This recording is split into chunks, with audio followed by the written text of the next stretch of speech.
I think we are live, guys. Today is gonna be flipping crazy. I don't think the internet is ready to see what's going to happen right now. It's going to be in flipping insane. Now, I do want to say that if you guys are watching this after the live has been over, please skip about 30 minutes, then it'll start. But at the moment, bro, this is gonna be an epic flipping. It's gonna be a sheesh moment. It's gonna be. I just couldn't miss this one.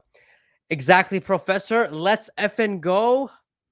Upvoted. Let's effing go. It's gonna be so excited. Now, before we actually start, I do want to do some testing on the sound.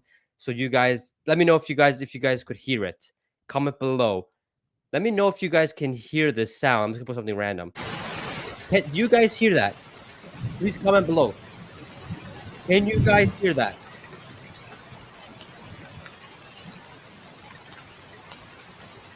Just can quickly comment below if you guys could hear that or not. Yep, we can hear it. Oh, hell yeah. And we're not going to have any audio issues. We are not going to have any audio issues.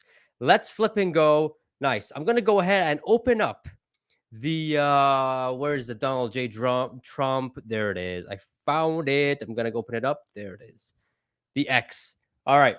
So he's going to start within, I think, in 30 minutes or so. So some of the things to expect. The main things that I'm seeing that what Trump is going to say is, and by the way, guys, once he starts talking, I'm getting myself out of the stream, and it's gonna be just completely what he has to say. That's all. But what I do think he's going to say, obviously, is going to be a lot of freedom speech, because Elon is, he's concerned about that. What his policies are going to be when he becomes, or if he becomes president. So that is that, and I think he will slip in some EV questions, some clean energy questions, because we all know what Trump is.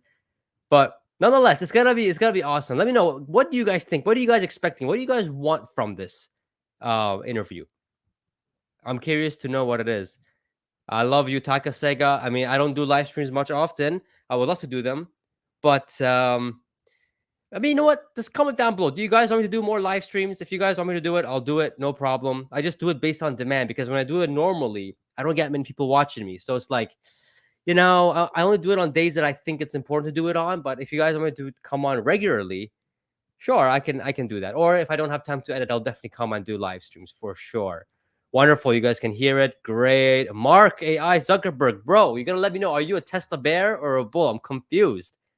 All right, great. Glad that you guys can hear that. I'm so glad you guys can hear that. Sophie, I'm not sure about this. Hey, buckle up. That's all I got to say. Yeah, Rain, that was just for the video. Let me go ahead and just put it like that. So, there we go. So I don't get bumped up all the time. Wow, stream looks great. It's going to be flipping awesome. I'm so excited for this. It's going to be flipping awesome. Tesla to the moon. When Trump becomes president, hell yeah, it's going to go to the moon. How about the Red Hot Chili Peppers? Oh, man. I wish I was there for the Red Hot Chili Peppers, man. I love them. I love them so much. Oh, well. I'll just watch it on YouTube, I guess. It's fine. Trump up in big polls. Yep. When does it start? It starts exactly in less than 30 minutes. So if you guys are tuning in right now, please skip 25 minutes, and then you guys will go. I know you guys can't skip 25 minutes, but after the stream. If you guys can skip 25 minutes, you guys will go. Let's go. Trudeau must go. Yes, I am back in Canada. I've been back in Canada since July, but I am going back in September, end of September. So yeah, grab your popcorn, man. It's gonna be flipping awesome. What's going on here on X? Here we go. Oh, that's just I thought that was the thing. Maybe we came on early. But this is gonna be awesome, guys. This is gonna be flipping awesome. I'm very excited for it. I know it's gonna be hosted on Trump's. Yeah, it's gonna be on the real Donald Trump. Yeah, it's gonna be hosted on his X right here. But it's gonna be flipping awesome, man. It's gonna be flipping awesome, guys. Let me know, what do you guys think? How this? What are you guys expecting? That's my only question. What are you guys expecting in this interview? Trump will win thanks to X. We shall see. Los Angeles here. Let's flip and go. Tesla Super Bowl. Apologize for my sarcasm, but if I call the stock a POS and remind you that I'm going to 69. I'm definitely not a bear. Okay, good. Good to know. Because sometimes I see your comments, man. It's like, is this guy a bear, a bull? But good to know that you're part of the bull gang. Let's go. LA, let's flip and go. Oh man, this is gonna be so exciting, man. I've been looking forward to this all flipping week. Elon Musk and Donald Trump. It's gonna break the internet. We're still waiting. We're still waiting.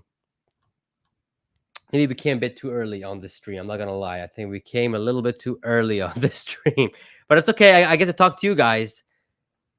Jeff, Texas. I don't know what it was, man. I thought you were in Germany or something, but good to know you're in Texas, man. I'm expecting $200 to flip support tomorrow. Yeah, I think. Yeah, that's the thing, though. I think it's gonna be a very positive news for Tesla. I think it's Elon. He is gonna ask. I think he has made his questions very carefully, and I don't think he's gonna go on for hours and hours with Trump. I think he's gonna respect his time. I mean, both guys are busy as hell. I think he's probably gonna cap it at 1 hour. I don't think he's gonna go more than that unless, like, the interview gets very spicy. But I do think um, Elon will ask him about um, just about overall EVs and what he thinks, and maybe full self driving. Because here's the thing: EVs are it's an inevitable thing. It's happening, but it's what his policy is going to be. He is up for EVs. He never says he's against it. However, though, he said he is pro-choice, so he's going to get rid of the EV mandate, which is actually just dumb. By 2035, all cars must be EVs. I think inevitably it's going to happen regardless whether there's an EV mandate or not. But um, I don't think I just don't think whatever reply he has for Elon regarding EVs is going to be a bad reply. I think he's going to say, look, it's all good. We can do EVs and all. Maybe you got to educate me more on it because I know Trump is not fully educated on EVs and stuff. But I think the main thing is that, okay, get this EV thing out the way, whatever. But it's the full self-driving. Can you cut some red tape for us? Can you, not just for us, for the industry, make it much easier, make that the next step, because it's not going to matter in the future, right? For Tesla, the bulk of its more revenue and profits, mainly profits, are going to come from the full self driving. So I think he's thinking more of that line. Even though we get robotaxi and stuff coming up, I think we are going towards that line. So I do think there's going to be some positive feedback. Trump may push back and say, "Hey, look, listen, this EV stuff, we're not ready for it yet, and we got to pull back a break." But then Elon may come out and say, "Look, I know you're with it. I know you're not against it, but come to our factory, come see what we're doing. Look how many jobs we're creating, all that stuff." I think there's gonna be a lot of these things. So, how can I get rid of this thing? But yeah, I think there's going to be a lot of these things. But overall, I do think it's gonna be positive, and yeah, maybe we could see it upwards of $200 starting tomorrow. Let's see what happens. But I do think it's gonna be good. You hope it goes longer, bro. It's gonna be a sheesh moment if it goes longer than that. My 2024 Model 3 performance, oh my God, just got moved up. Wow, 2 weeks. I should be ready in 2 weeks. I love that. Yeah, I got the I think it's a standard range rental for the whole month of the Model 3, the refresh one, the 2024. Man, the performance, I can only imagine how awesome that's gonna be. This standard range is absolutely phenomenal. The other day, a BMW tried to, race me, and I'm just like, I put him in his place. Let's just say that. But yeah, it's such an awesome car to drive. So smooth, and the suspension is flipping awesome. I gotta make a video of it, of like 1 week of how it is living with the 1 week. It's actually really nice. How many times will the stream go down? I'm thinking it's gonna be capped to an hour, but I think it's gonna continue to go. All his friends have a Tesla. That's true. That's so true. And he just got a Cybertruck, so I'm expecting him to talk about the Cybertruck as well. Wow, Elon. But I don't know. I can't really make his impression. But wow, Elon is great. You're great. You're very intelligent. You're very great. You're very, very great man. Oh man. Hey, from Toronto. Hey, yo. Same city, man. Let's go. He has to toe the line because a lot of supporters don't like EVs. I don't know. He has said in his rallies that, hey, I'm not against EVs. I'm not. I'm not against EVs at all. I'm just pro-choice. Don't make mandates. That's it. I don't know about the EV credit. If he removes the EV credit, then RIP to the other industry, the other car manufacturers that are making EVs. It's not gonna be good for them. Most younger people love EVs. Oh yeah, my nephew, first time he came to a Tesla, he loves it. He can't. I'll probably have to make a short video of him running to the Tesla every time we gotta go. He loves it. It's just so fast. He loves it and so smooth. He loves it. Should Elon ask Trump about his new Cybertruck? I think when he talks about EVs and such, I think that the topic will come out regardless, whether he does or not. So it's gonna be exciting. I think it's gonna come out regardless. Robinson, the world is ready for EV, just not people on Facebook.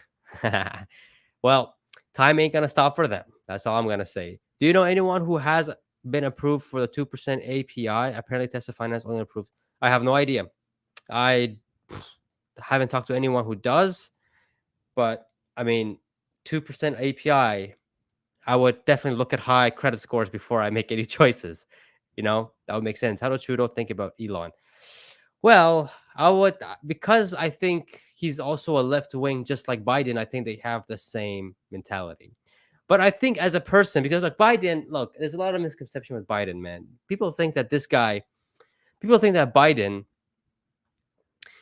hates Elon. But yeah, maybe in perspective, yeah, he may. But in person, he may not. I don't think in person he hates him. I think in person, behind the curtains, hey man, Elon, I like your stuff, but because he got the UAE and stuff behind him, and Union here and Trudeau in Canada, I think they have similar personalities towards him, with him hating stuff like that. But I don't think personally they hate him. I think they love him because what he has done for the U.S. is phenomenal. It's something that people, all the any country would want anyone to do for the country. So I don't think in person they would. Real question: could Trump kick the corporation out of Trudeau? Kick the crap out of Trudeau, or is there too much agent? I don't know, man. That's hilarious. Tomorrow Tesla will lose. Tomorrow Tesla will lose. Tomorrow Tesla will lose tomorrow. What? I don't know. Let's see. It depends how things go tonight. He has an AI. He with an AI ID more. Okay.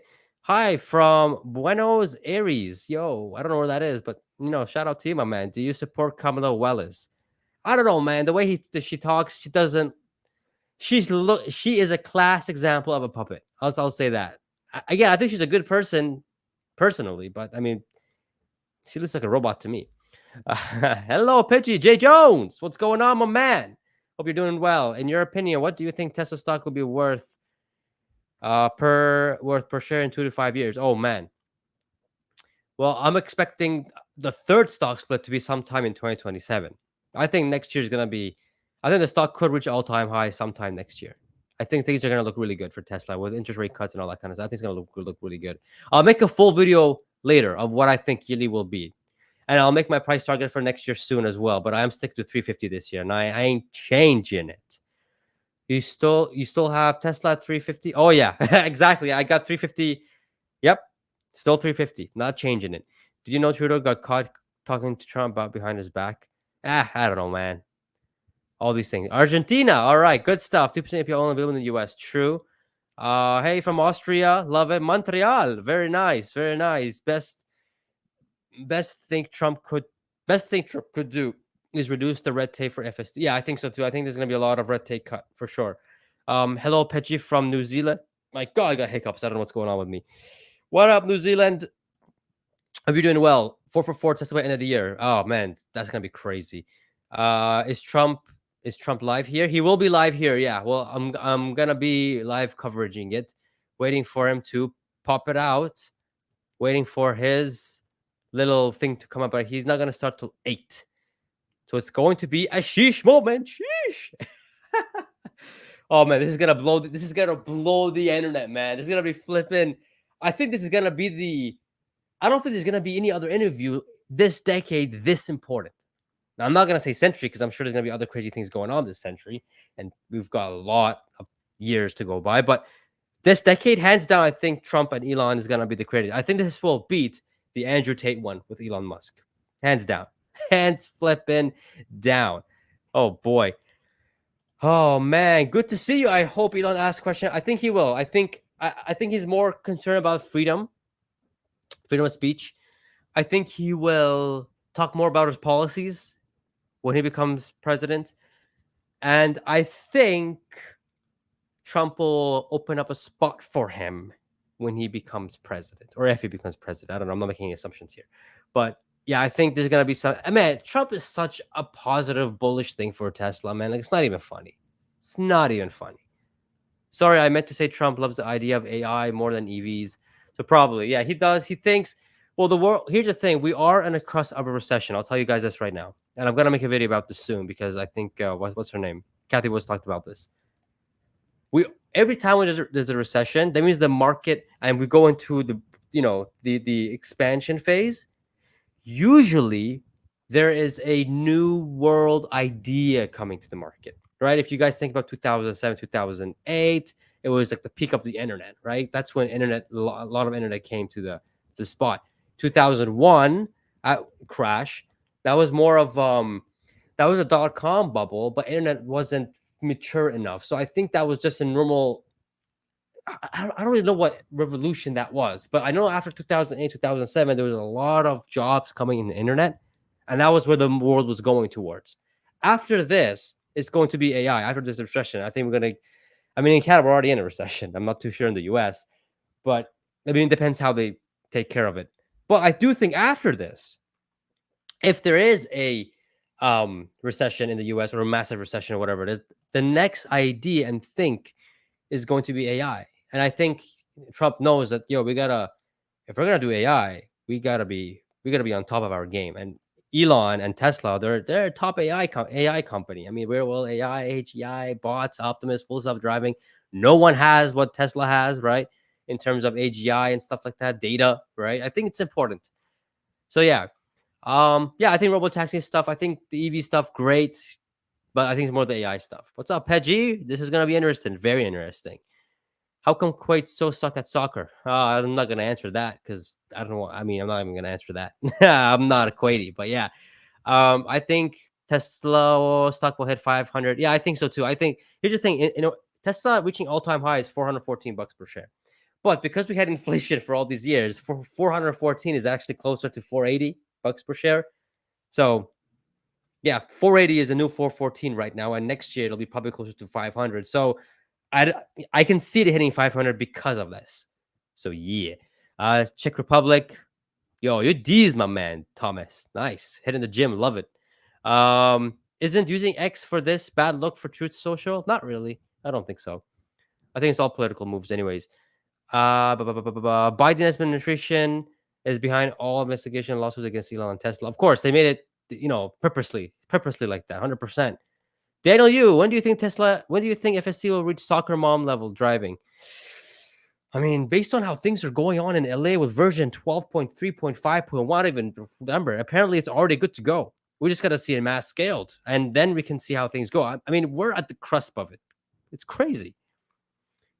He bullish for the whole market. Yeah, he is bullish. Yeah, Trump is bullish for the whole market. 700 2026. Yeah, I'm thinking around 700, 800 between 2026 2027 is ideal. Making sense. I guarantee there's a drinking game for this over you. Let's see. Thank you, Short Friday. Gave me the super chest of $2. Thank you so much. How do you find spaces on X? So when you're on X, it should show here live on X. It should be right here. Oh, here we go.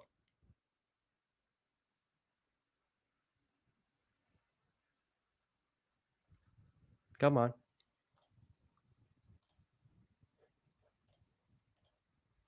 Bro, what just happened? Why is my thing frozen? What the heck? Hold on a second. I'm trying to figure this out. What? I think X is broken, guys. All right, let me try this again. What the heck? Come on, Donald Trump. Hold on. I'm trying to figure this out right now. Guys, it's not even working. What's going on? It's like frozen. It's flipping frozen. Yo, it's already broken. It's it's broken the internet. It's already broken the internet. It's already broke. It's frozen for you guys too? Oh my god, it's frozen for you too. That's crazy. It's going. What do you mean it's going? I'm not. Bro, what's going on?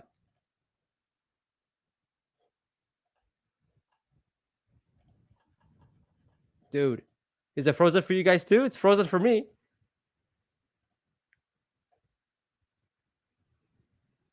Well, I mean, they start at 8, so we're 10 minutes early, but I think they came on 10 minutes early purposely. God, it's frozen. I'm trying to refresh it. Nothing's happening.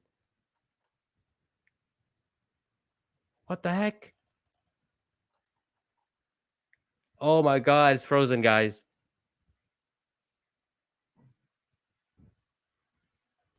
Guys, let me know. Are you guys is yours frozen as well? What the heck's going on, man? Holy jeez.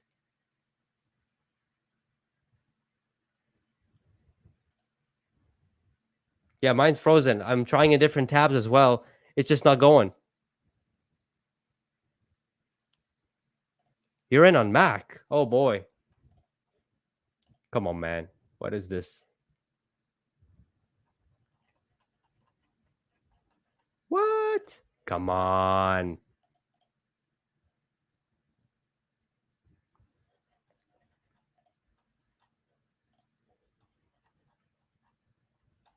Dude, man.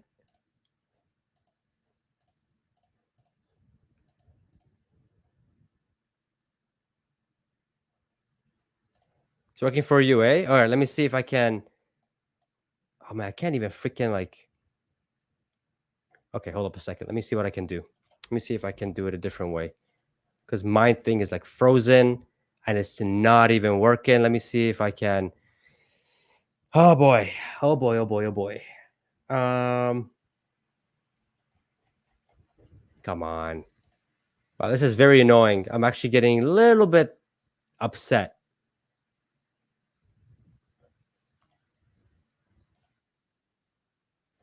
Okay, hold on a second, guys. Let me see if I can. I'm not. I'm on Chrome. I'm on Chrome. Everything's working smoothly except when I click on this, it like goes away. Come on.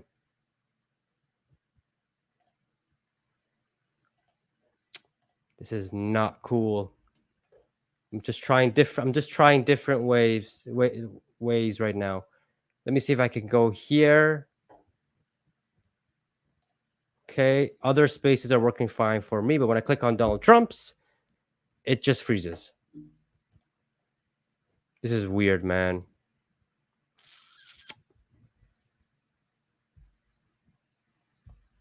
Okay, hold up a second. I have an idea. I'm just trying different tabs right now. Where's this guy? His name is Adrian. Come on, Adrian Dipman.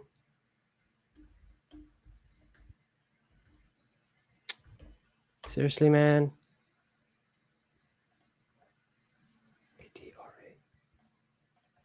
Sorry, guys. This was not expected. Okay, let me try something. Let me see if this will work. Come on. Ah, man, this sucks. Okay, sorry. Let me just see if I can just refresh all these things quickly. It's not working for Herbert either. Oh boy, it's working. It's not working for anybody. That's crazy. Yeah, see, it keeps crashing. So I think it's a damn, dude. Okay. Maybe I can do something else. Hold up a second. It's giving me the link. The link is correct. But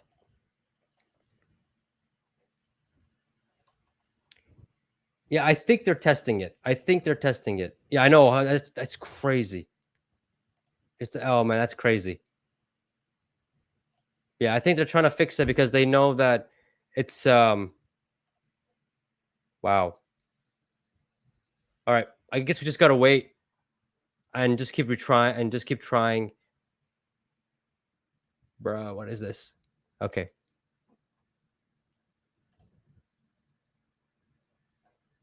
Dude, this is okay.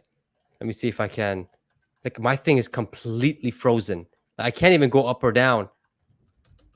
You know what I mean? Like I'm trying different tabs right now.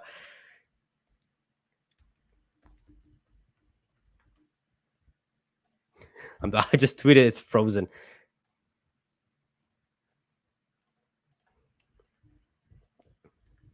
It's already breaking the internet.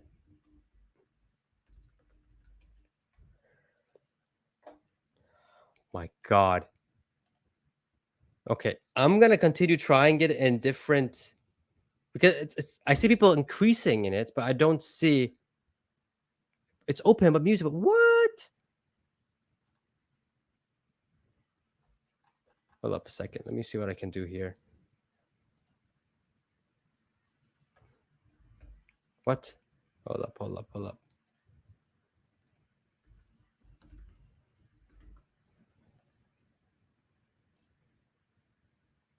Yeah, like I'm clicking it in different tabs, but it's not opening. Don't know what's going on. You know what? I know it's live on the Spaces, but let me see his YouTube channel.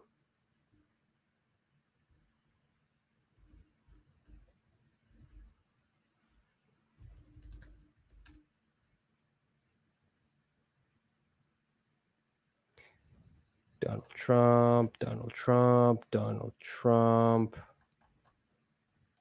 channel. Sorry, guys. I'm just trying to figure out multiple ways of doing this. It's not. Okay. Maybe we can. Oh, where'd it go? Why am I in this? Hold up a second, guys. Maybe I have an idea.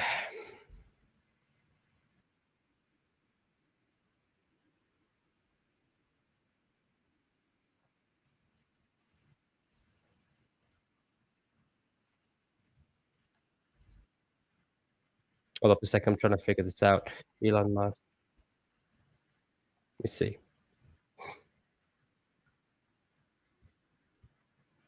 Yeah. There's something going on. There's something issue. Yeah. See, details not available. Yeah. So there's an issue going on, guys. Yeah, there's definitely something going on. See, you see that? Spaces details not available. So it had there is an issue. There is an issue. Okay. Yeah, this is hilarious. Oh my god. Okay, I've been trying to fix this for the past like 20 minutes, but it's them, not us. It's them. My god, that's crazy. So let's see what happens. Let's give it some time. Let's give it some time. My god, I was worried to hell, man. I don't want to miss this with you guys. By the way, once he starts, I'm gonna take myself off the screen so you guys can purely listen to what's going on. Wow. Yeah. Let's also keep it as much respectful as we possibly can as well in the comments. I know it's gonna be crazy here. Um yeah, yeah. Let's try. Yep, it's still crashed.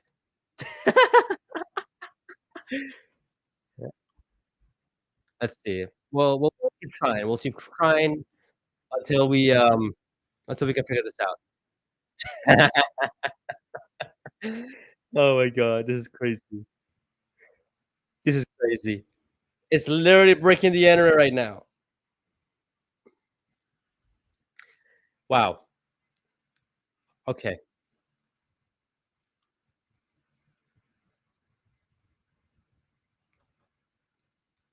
Yeah, it's crazy. I don't know if there's even it's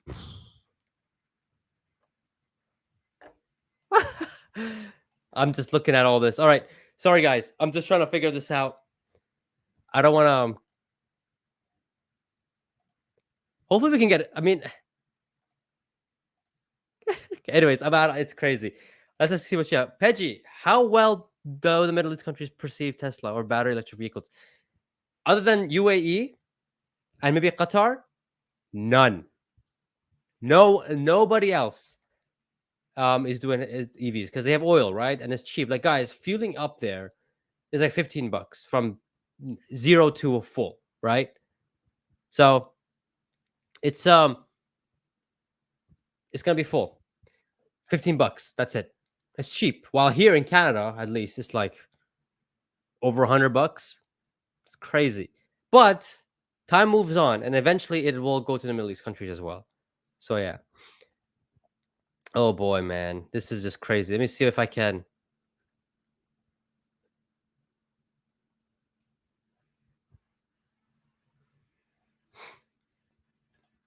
I don't know.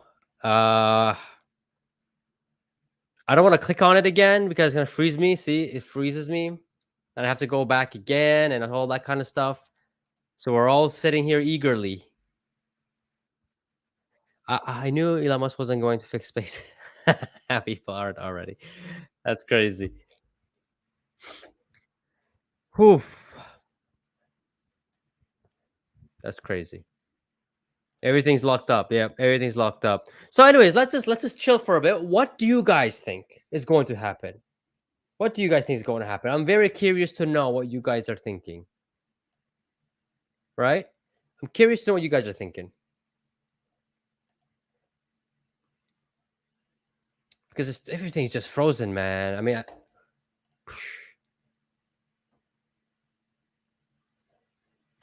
keep refreshing and keep refreshing. This is gonna be crazy.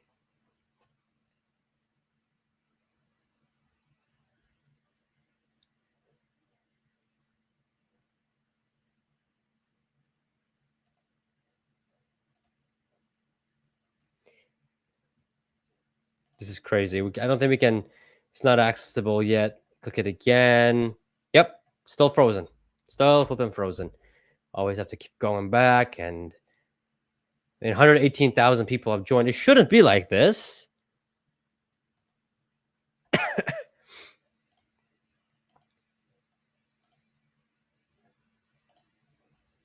Boy, this is gonna be crazy. It's gonna be flipping crazy.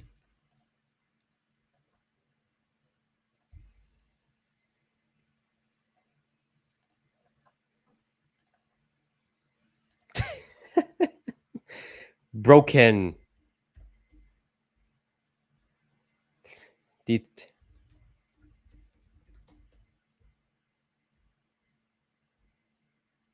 Yeah. This is crazy. X has crashed, man. X has absolutely crashed, and I'm trying to play around with this thing, trying to figure out. I wish I had two screens so I can see what you guys are saying. Otherwise, I have to keep going back and forth in the tab here to see what you guys are saying.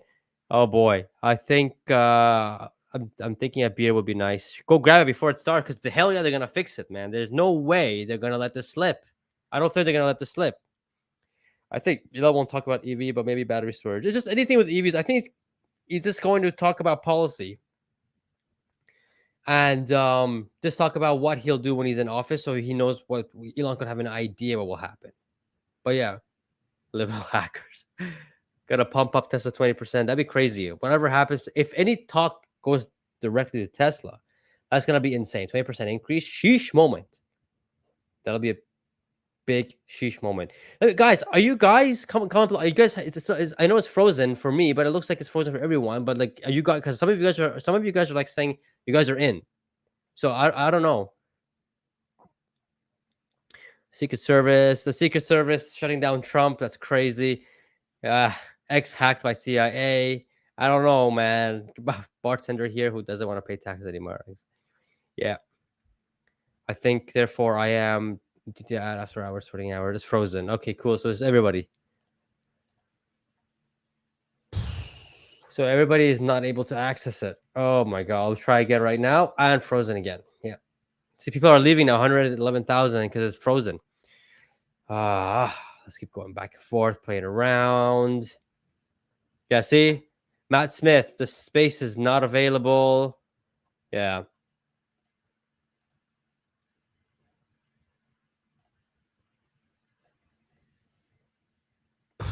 man, I don't know. I'm gonna wait a bit longer. It's still broken. Um, just refreshing if there's any comments from. See, you got these spaces going on, but it says details not available because it's crashed. Sheesh! This is crazy. This is crazy. My God. Let's see. Yeah, so if you guys are tuning in right now, we're waiting for X to fix these issues. Um, yeah, it's God. Yeah, we just gotta wait a little bit longer, and I think, yeah, there's no way. Yeah. So let's just wait a little bit longer to see what's going on, and then in the meantime, I guess. Oh wow, test Elon is almost at 69.99 following. That would be hilarious. Anywho, um, let's see. If there's any update from anybody on X, I'll go check them out now. But I think everyone is. Oh, Sawyer. Flacco. This is so like stupid. Should have been a backup plan. That's true. Spaces. It hasn't started yet. It seems like the whole world is trying to get into spaces. So technically, technical issues are expected. Yeah. So he's in it, but unable to fetch spaces. Yeah. Pray for X. That's crazy. So, let's go back to Elon Musk or Donald Trump. I don't think it matters. Try again. Yeah, it just keeps crashing. It just keeps flipping, crashing. All right. Let's see what we can do here. Go back to Elon Musk. What do you guys are saying in the comments here? Can't get in. Yep, can't get in either. Other YouTube channels have Elon talking in voiceover with his mouth opening. Very funny. Yeah. Yeah, AI, man. It's crazy. Jay Jones, you're working better than others. Other broadcasts totally frozen on me. Wow, that's crazy. Wow. So you better get in before you get frozen too. That's crazy. Somebody needs to get Zuckerberg on this fast. Oh my God. Picture relax, you're acting like Trudeau right now. Oh my God. Come on, man. Come on. I'm not gonna finish what I was gonna say, but yeah, I'm not. Hell no. Called it. Will crash before it begins. Yeah, it was expected for this. I can't get on board. This sucks. Lol. I finally got the listen button. Oh shoot, you got the file listen button. Let's see. Let's refresh it. Nah, still not available. Let's get in. Nope, still freezes on me. Still freezing on me. And don't worry, guys. I will post the video of what if we do end up missing a little bit of it. I am gonna post the full thing afterwards as well. I'll edit it. I'll make it a super cut, all that kind of stuff. So don't worry about that. It's just this is a piece of history that's always going to be there. Nope, still frozen. Still frozen. Yeah, come on. But I will post it. I can always go back and get it down. Don't worries about that. Yep, still not available. Yeah, it's still being frozen. Oh boy, man. This is crazy. This is absolutely crazy. It works? What'd you do? What, you just clicked on it and it works?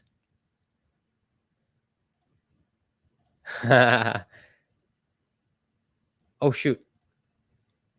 Wait. I think I see it. I think I see it. I think I see it. Whoa.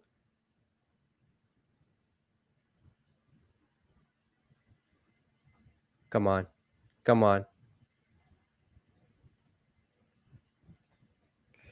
Come on. Where is it? Let's go back to thing. Come on. Show it. Show it. Show it. It's 8:10, man. Come on.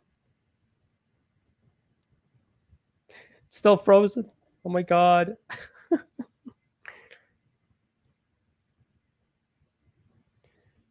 Still not available.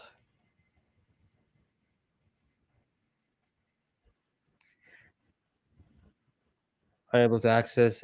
I'm in. How did you get in, dude? How did you get in?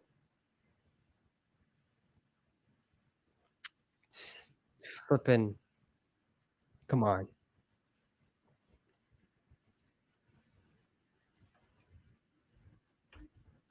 Hold up. Let me see what I can do here. Let me see what I can do.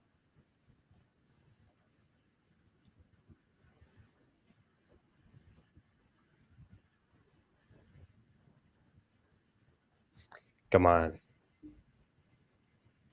Ah. Come on, X. You can do it. Fix this.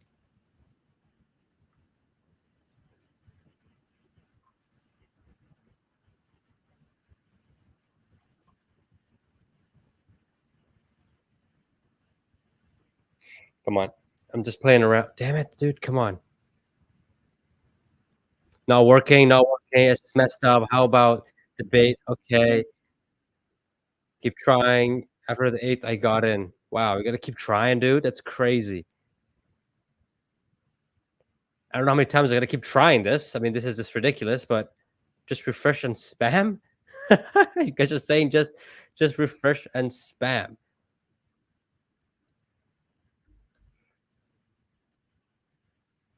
Okay, let's see that. Come on, come on, come on, come on. Don't do this. Ah.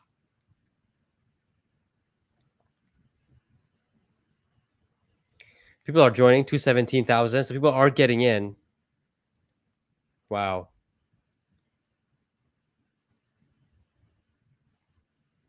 Come on, Elon Musk. Come on. Come on. 213. This is crazy. Yeah, I'm using Crone. I'm using Crone. I'm sorry. I'm just trying. I'm going back and forth with this. Oh shoot! Here we go. Here we go. We're going in. Oh, oh, oh, oh, oh, oh, oh. Here we go. Here we go. Here we go. Here we go. I'm in. I'm in. We're in, boys. We are flipping in. Let's go. What happened? What? I just clicked start. I just clicked start listening. What? What the heck's going on? You see this glitch? Oh my god. I was just what just happened? Oh my god. I just clicked. I just clicked it. Okay, connecting again. I have joined. It says I have joined. Okay. You cannot join the space since you are already in the space. How am I already in the space? How am I? Jesus Christ. Let me just refresh it again. What? How am I already in this space? What is this? What? This is weird, man. This is absolutely weird. Okay. Come on. Don't do this. I just joined. I just joined.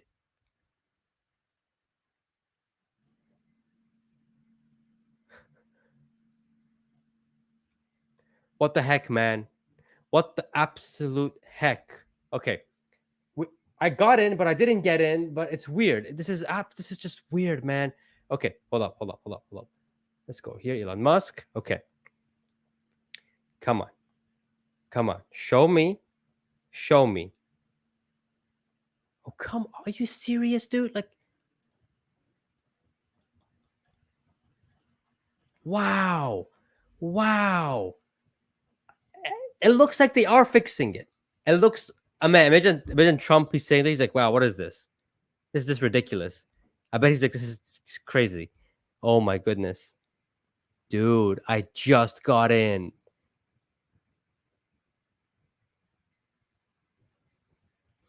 Dude, come on, man.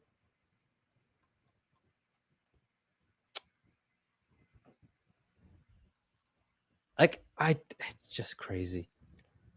Are they talking? Are you guys in? I don't know.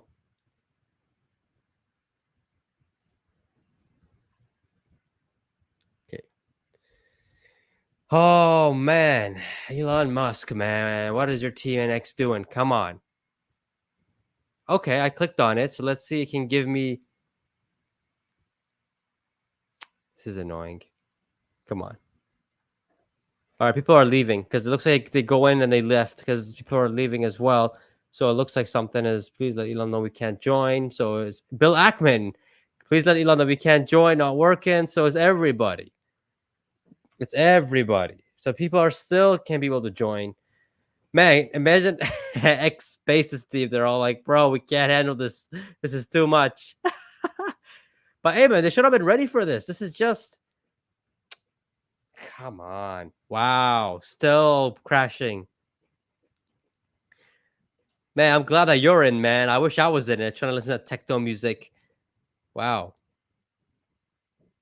My God, this is crazy. Holy moly, man. Okay, you're in it now, yeah? So let's try. Let's try this again. Just music playing. Okay, let's refresh it. Oh boy, I was in it, but then it didn't allow me to be in it. It's weird. It's so weird. I'll just click here. Come on. Give it a minute or two.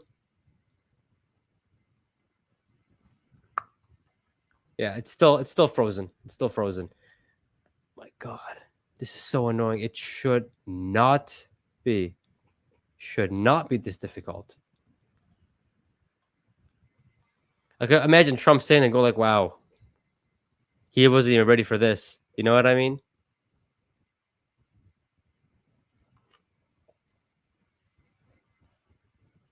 So there's still music. Apparently, there's still music playing in the background. So they are trying to fix this. I mean, when it says details not available, kind of tells you everything you need to know. Yeah, people, and the viewers are not going up either on the X Spaces either because people are not going in. Man, this sucks. This is just wow. Refresh and spam, right? Refresh and spam it, eh? That's what you guys are telling me to do. Okay, I'll keep trying. But I don't know how many. God, I mean, let's try through Donald Trump. Nope, doesn't work.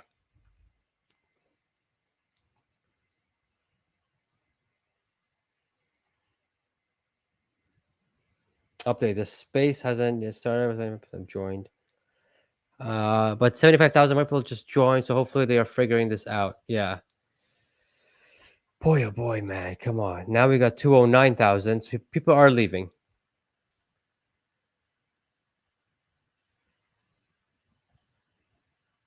Okay. My goodness. All right, gonna unplug this because it's making a lot of noise. Let's go ahead and ouch. That was bad. You guys see that? The Corvette just fell down. Ugh, that was bad. Oh, let's see it again. Ooh, that looks expensive. Yikes. All right, anyways. Oh boy. Oh, there appears to be massive. Yeah, okay. There being massive. Oh shoot. There appears to be a massive DDoS attack on X. Working on shutting it down. Worst case, we'll proceed with a small number of live listeners and post the conversation later. Bro, no, no. Oh, God, I mean, that's crazy. That's absolutely crazy. Wow.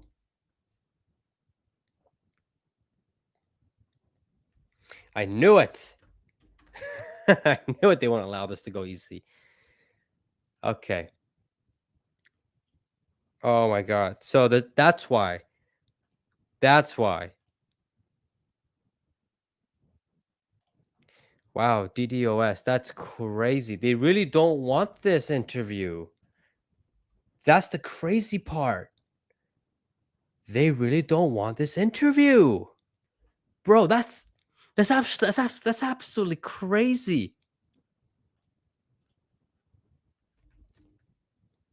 Don't want this interview to happen. That's crazy. Man, the left, I don't know who it is. I don't want to get too political with this stuff, man, but that is crazy if that's the bro.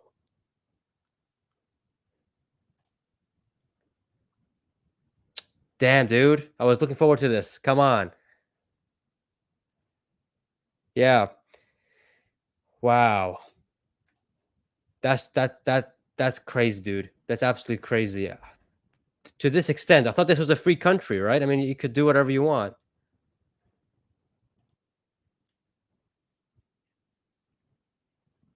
Wow.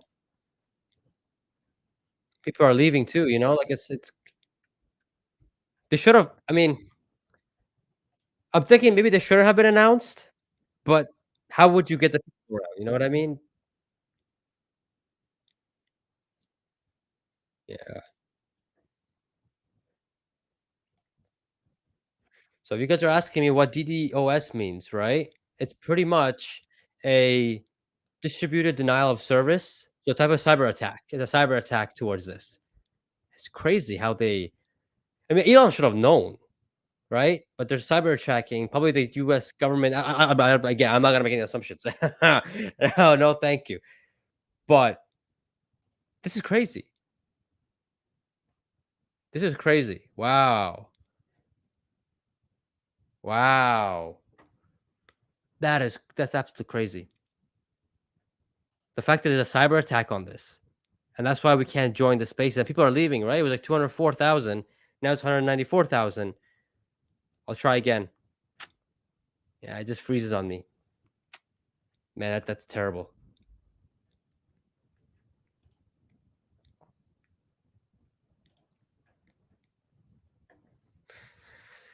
Oh boy. I mean, I just entered, but then it didn't show anything. Wow. Let's go here. Maybe we can get something from the Donald J. Trump. I want in. Yeah, 60 cents, 60 seconds, not cents. My son got on his phone, but I still can't. Hold up a second. Let me try on my phone. Let me try on my phone quickly. Maybe we can do it this way. Hold up a second. Hold up. Let me try it on my phone. Maybe I can get it in through the phone. Um, okay. Yeah, couldn't fetch. I don't know if you guys can see that. But I'm trying it on my phone, but it says couldn't fetch it. That's crazy. That's crazy. Try it again. Just trying. Oh wait, the hell's this? Am I in? Let me go to Elon Musk. Join space.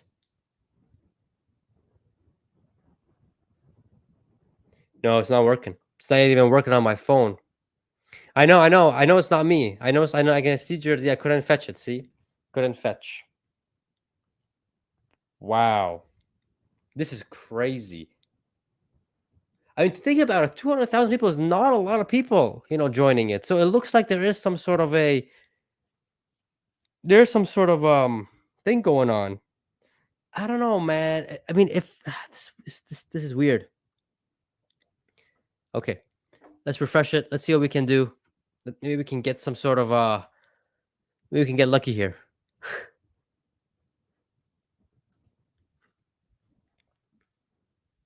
Yeah. Unable to fetch space. Yep, I'm getting that on my phone. I'm doing like just crazy, man.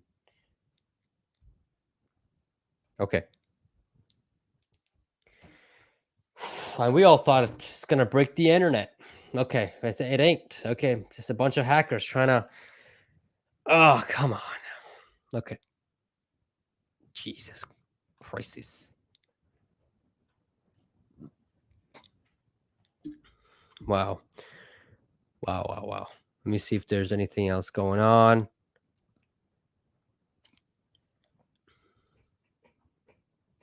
We tested system with 8 million current earlier today, and it seems to work. But now, yeah, that's what I mean. Like, but he should have known that there would have been attacks. You know what I mean? It's Donald Trump. I mean, they try to freaking assassinate the dude. I mean, why would they not do this? Why would they not do a cyber attack like this? You know what I mean? So they should know. They should know that okay, if they're willing to assassinate him, they're probably not going to allow this to happen. this internet allowed this to happen. So yeah, they should have known and actually doubled down on the security, but I don't know. Let's click on it again. Yeah. This is crazy, man. Yeah, it's still frozen on me. Frozen like the movie. Okay, let's see. Let's see if we can go back to parenting. Okay.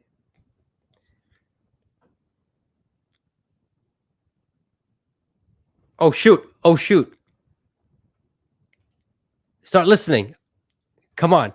Come on. Come on. Come on. Come on. Come on. I just clicked join, but where is it? Where is it? I just clicked join, but where is it?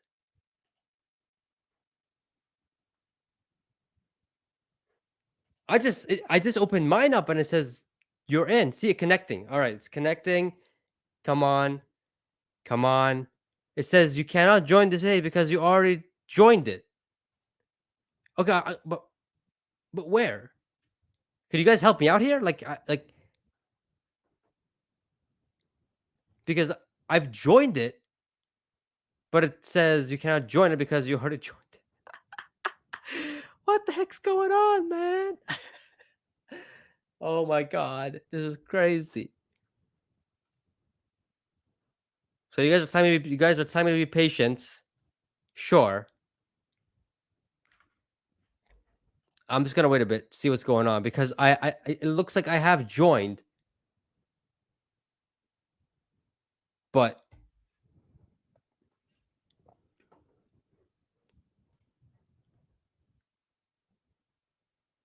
I don't know. This is weird. This is weird.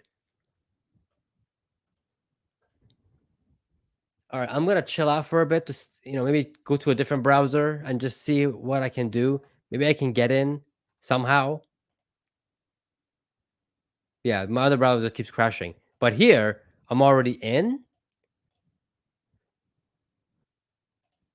I don't know. My God. Okay, let's wait. Let's wait. It's already telling me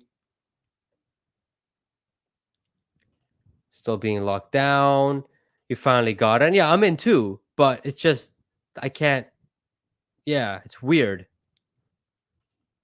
Let me try my other browsers one more time. Maybe I can get in that way.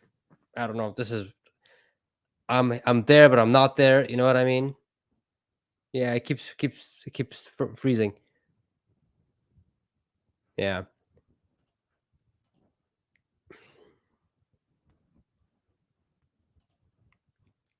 Yeah, you cannot join because I'm already in the space. Fine, but let me at least listen to the techno music. You know what I'm saying? I don't hear any music. Oh boy, oh boy. Oh man, I wish I brought my water.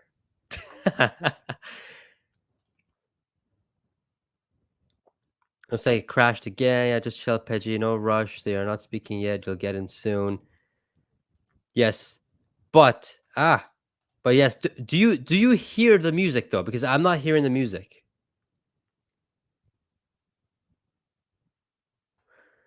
Wait, and maybe what I could do, maybe I can probably go to one of these ones on YouTube.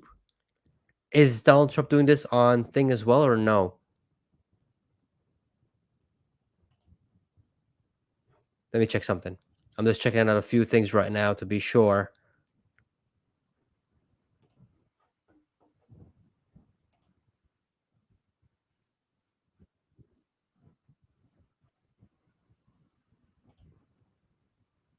Let's see.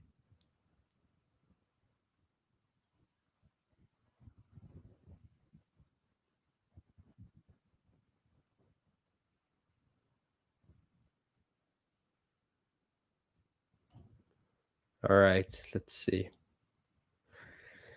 I'm just playing around with it. I have joined, but I don't know. Um, Let me see something.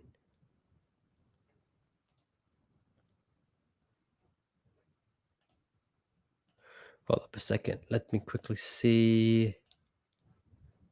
Where's the other X? There it is. Okay. Um, Spaces. Let me see if I'm just in another browser, guys. Just let me try to figure this out. It seems like I have joined, but it's just not. I'm not hearing any music or anything. It's weird, and I'm like in three places at once right now. So let me just try to figure this out quickly. Oh God.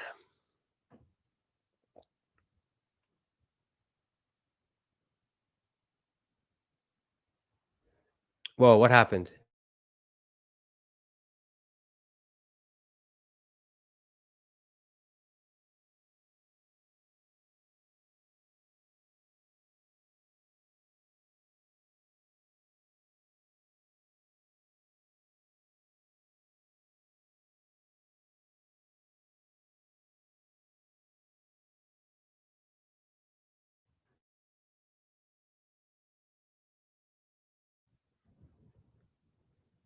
What? Whoa, something is. I think I'm crashing too. What the heck's going on? Oh my God, this is crazy. This is absolutely crazy. I don't even know. Okay, let me see if I can find a loophole around this. One second. Maybe.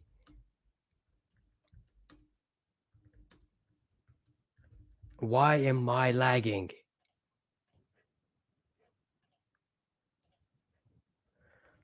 Oh my God.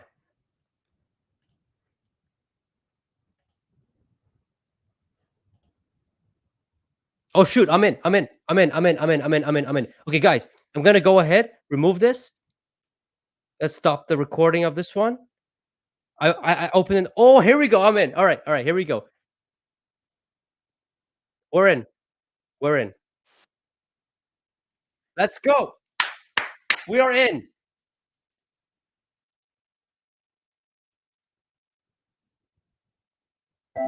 There we go. We are in, boys. We are in. Now, how can I remove the sound? Can you guys hear the sound? Yeah, I think you guys can hear the sound. Let's go. We are in. We are in. We are. Let's go. Let's go. This is gonna be flippin' epic. This is gonna be flippin' epic.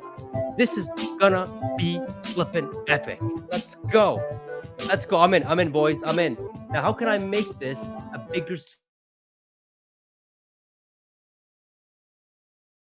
I did it before. What? Okay, good. I thought it just crashed on me again. I'm in. I'm in. Oh my god. Oh my god. Now how can I get rid of this techno music? Okay, I'm gonna go ahead and just remove this down because can you guys hear the music? Can you guys hear the music right now or no? Because I did remove it. I am in. I just don't want this techno music to freaking, give me a copyright strike because that's what happened last time in Q2 earnings report for Tesla. So, oh, wait a minute. There we go. It's there, but I muted it. I muted it. Okay, it's there, but I muted it. Yo, let's go. This is sick. This is sick. Love it. I love it. Hearing music. Yep, I just clicked. I just muted that. Good. Sheesh.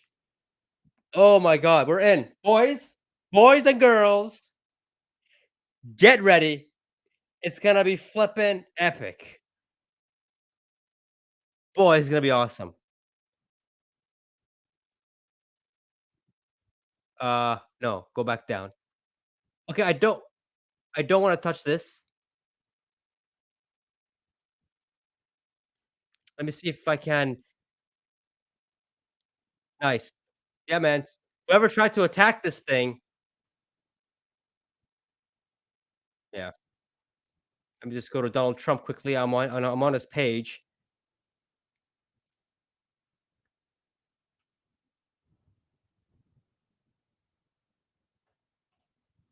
Oh, here we go. Here we go. Here we go. I'm gonna mute myself. Have fun, boys. It's gonna be awesome.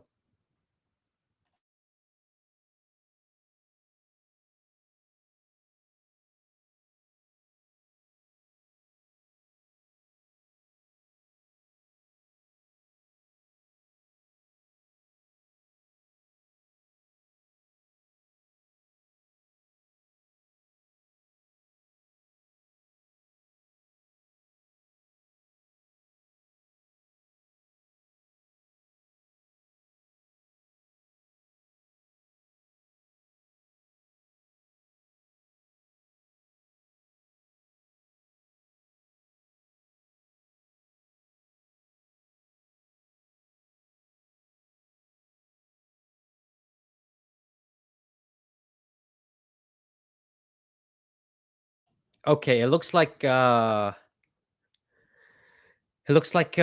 Trump just muted his thing, but I don't see Elon Musk in the spaces. That's the thing. I don't see Elon Musk.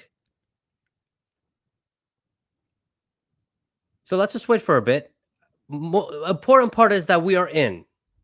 We are in. That's the most important part.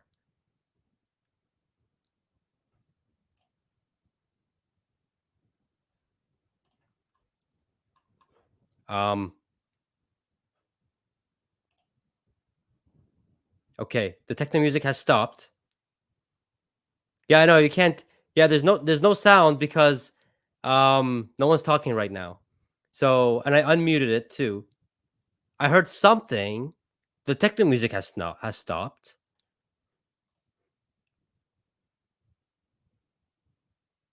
Um, Elon Musk is also not in the chat. It's only Donald Trump. So hold up a second. Let me see what Elon is up to. I'm just checking in another tab right now. I don't want to. I don't want. He says he's in.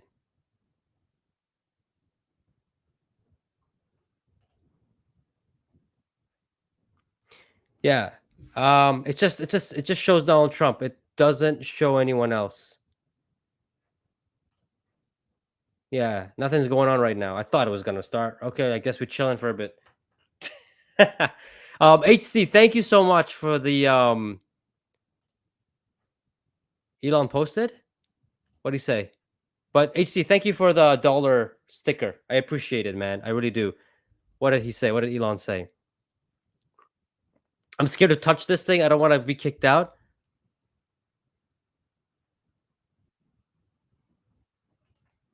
Let's see. Elon. Come on, come on, come on, come on. Let's see if he posted anything. Um oh, they postponed it. We will proceed with the smaller number of listeners at 8:30 and then post on it auto immediately thereafter. So this will start what? 8:30. Huh? What do I mean it'll start 8:30? I mean it hasn't even started. We are in. Oh, I see Elon is back.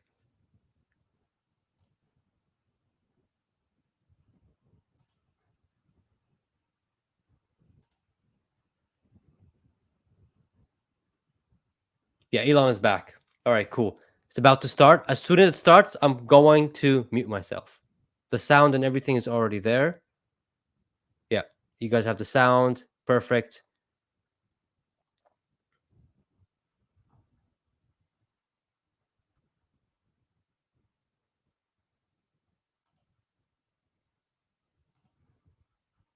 Okay. This is going to be flipping awesome, man. I'm so excited. 948,000 other listeners. That's crazy, guys. Infinite history, and now we're asking it to make.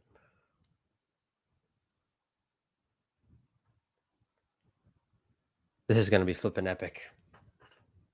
Sheesh.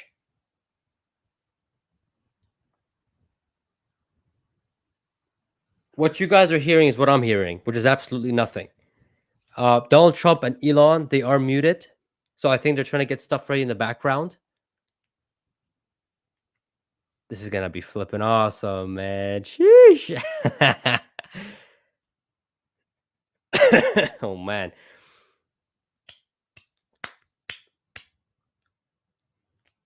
Man, it's gonna be awesome. I'm just eagerly waiting for some sort of an audio, and then we can just chill. And then we can just I'll take myself out off the screen as well. And then you just will be listening. And I'll be here with you guys in the chats. We'll be chatting together.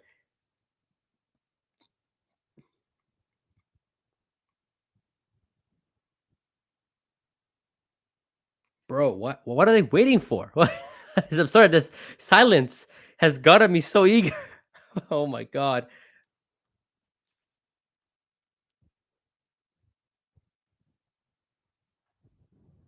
960. Okay.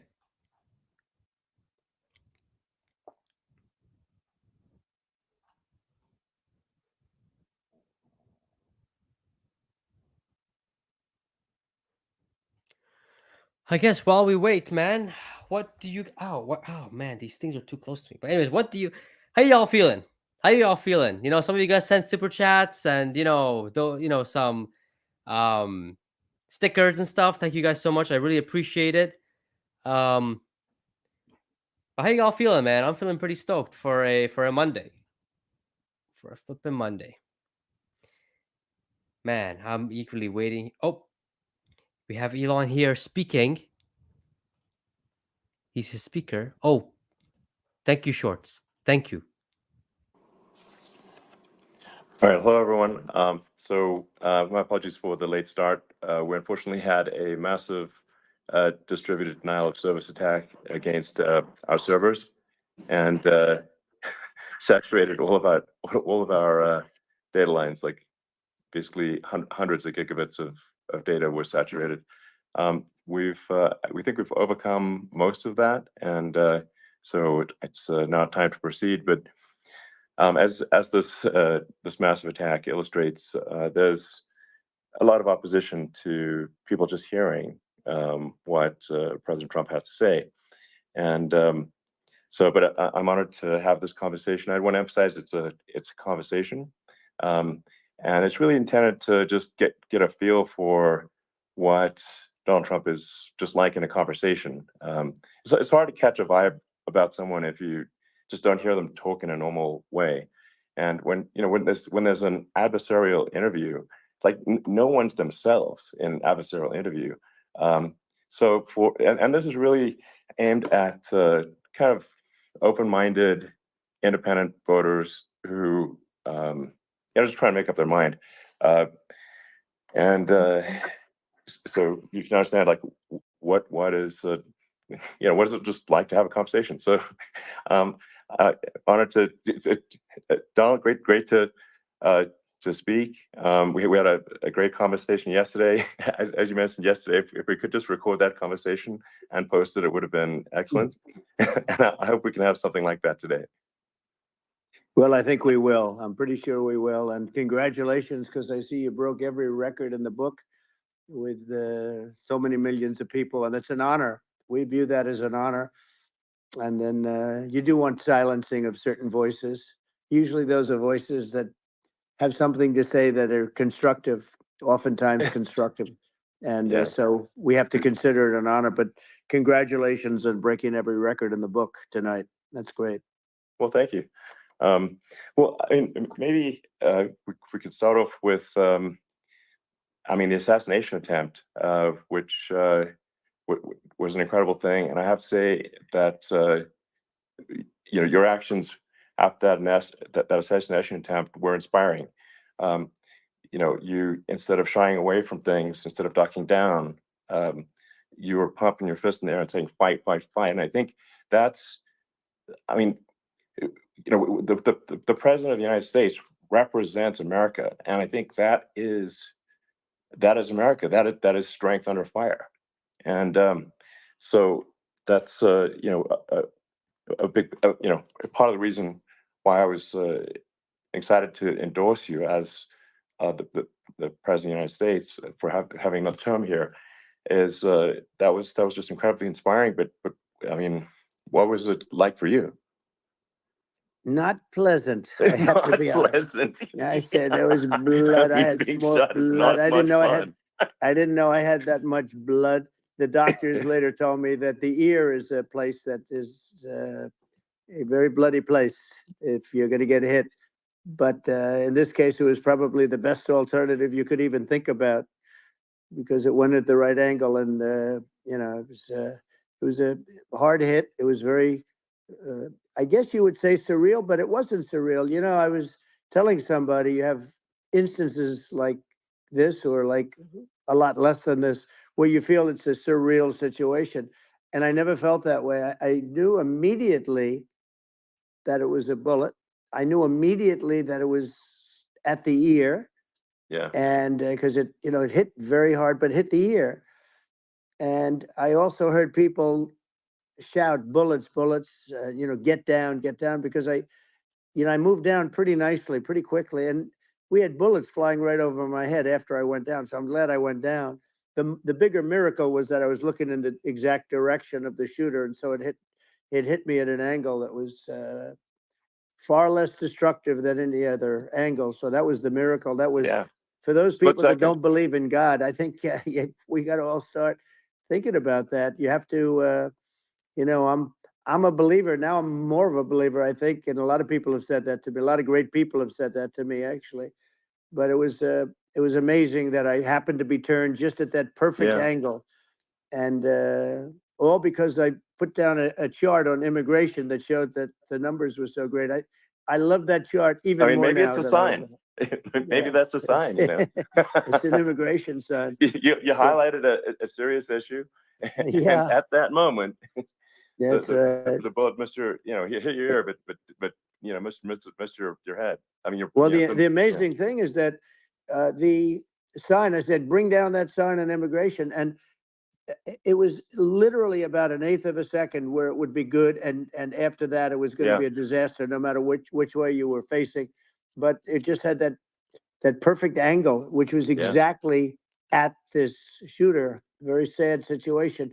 Such a sad situation. As you know, we lost somebody that was great, Corey, who a firefighter, a great gentleman, a great trumper. He was just a fantastic family and a fantastic man. And a friend of mine came up, Elon, and said, I'd like to give the family some kind of help. And I said, that's great. He said, do you mind? I said, I don't mind at all. And he wrote out a check for $1 million, gave it to the wife. And, she said, this is really nice, but I'd rather have my husband back, which is a nice thing for somebody to say, to be honest. She's great. The family is great. And we raised a lot of money for them and for two other gentlemen are unbelievable people also. They were hit really badly. They thought they were not going to make it, and they did. The doctors in the Butler area, I tell you, they were incredible. They saved the two, and they were really hit tough, both of them equally. And we thought, my first question was, because I heard bullets flying over me, and I said, how many people were killed? Because we had a massive crowd there, a tremendous, thousands and thousands of people, and there was no land. I mean, it was all people. So I said, how many people have been killed? Because I knew there were other shots being fired. And they said, we don't know yet, but some people have been badly hurt. And I have to give the Secret Service sniper, they call him, or sharpshooter, but sniper, because he didn't know there was a problem. He's an extraordinary shot, obviously, and he didn't know there was a problem. And he was able to pick it all out within 5 seconds. And he used one bullet from very far away, I guess probably about 400 yards. The shooter was 130, but he was on the opposite side of the field and the podium. And he saw the smoke and the flame from the gun, immediately recognized it, and immediately took a shot. And it was one perfect shot from very far away. And if he didn't do that, Elon, he would have. I mean, if he would have, a lot more people could have been badly hurt and killed. So I have to take my hat off to him, because that's also a surreal. He's been with them for 23 years, and he's never had anything like this. And all of a sudden he has to act, and it's a very tough thing to act and to be shooting somebody. But he saw the gun, saw the smoke, saw the flame from the gun, very far away. Obviously has very good eyes. He's got very good vision, which I assume you have to have in that particular work. But he took aim very quickly, and they say it was approximately 5 seconds from long range, one bullet. If that didn't happen, because the shooter had a lot of bullets, he had a lot of cartridges up there with him. So well, I mean that's clearly he was very competent in taking that shot to stop the attempted assassination. But I mean, there does seem to be, some pretty significant failings elsewhere in the system. Like, there's just no way that, like, how on earth does a shooter get on a roof 130 yards away? That seems crazy. I think most people people are wondering how on earth could such a thing happen? Well, I view it as two ways. There should have been nobody on the roof. There were people, because there were so many tens of thousands of people there. There were people that were seeing him, and there was one woman with a red shirt and Right. Trump all over I it, saw and the video. she's screaming, "That guy's got a gun!" You saw it probably. There's a No, I guy saw the up there video. with So a gun. I mean, it's like I guess, I mean, for my part, and I think probably many members of the public are wondering how the heck are, basically people wondering by it, pointing out there's a guy on the roof with a gun. Yeah. And they're seeing it, but somehow it's not being addressed. That does seem crazy. Well, they're going to learn from this. The communication between the local police, who sort of had an idea, and then ultimately a man lifted himself up to the roof, could barely do it because he was pulling himself up, and Yeah. he saw the man with the gun. The man with the gun pointed the gun at him. He thought he was probably going to get shot, but he was like pulling himself up, and because of that, he couldn't get to his gun. And he fell down, actually very badly hurt his leg, his ankle. I hear very badly, Okay. but he fell down. And he did, from what I understand, he did say there's a guy up there with a gun. And the shooting started very quickly after that. I think it forced the shooter to go maybe quicker. He was supposed to be a very good shot. Yeah. My sons, Don and Eric, they can't believe what happened, but they said from 130 yards, a bad shot would hit that target almost every time. They said it's like in golf, Yeah. sinking a 2-foot putt. Yeah, it's not a No, tough shot. it's not a long shot. The Secret Service person had the long shot. He had triple the distance actually. So it was a terrible thing. Look, it's hard. I have to say this about the Secret Service. When I went down, and I went down based on, I think they're screaming, but other people also, because people saw this happen. You had so many people. One of the miracles was that nobody ran. I mean, if a gun goes off, the crowd control people showed us this. When guns go off, and it does happen in stadiums at a soccer match or some kind of a match, everybody flees. They call it a stampede, like cattle. But everybody, and a lot of people get killed with those stampedes. We had more people than you'd have at some of these matches or these games, and nobody left. You had a small group behind us in the grandstand, and that was full. And you look at it as it was taking place, and normally they'd be running. They didn't leave. They saw that I was hurt. They saw a lot of blood, and they saw that I went down. And it's almost like they wanted to be with me. Well, out front, you had thousands, tens of thousands of people. As far as the eye could see, you had people in Butler, as far as the eye could see, and a lot of press too. There were many cameras on watching this. It's what makes it so different, because normally things happen that aren't good, but you never have a picture of it. Here we have all these cameras shooting it, so sort of amazing. But one of the interesting things was that you didn't have anybody flee. You didn't have anybody stampede. Sure. Nobody. And there were some people behind me. They stood up and they're looking like, I mean, I'll tell you, you want to have them in a foxhole with you. I want to meet some of those people because it's so different from what you heard. But so I was down, but the Secret Service guys, there were bullets flying right over my head. You could hear them go whizzing. And these guys came jumping on top of me, and a young lady, Kate, would jump. They moved so fast, and let me tell you, that took tremendous courage. Now there was a lack of coordination. There was, obviously everybody understands that somebody that building should have been covered, and I mean, that was the big thing.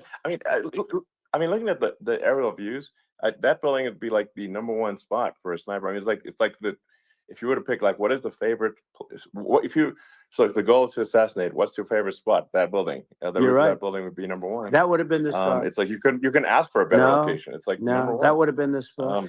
What people think is when the local policeman, who, by the way, he really he did what he was supposed to do. He couldn't hold on any longer.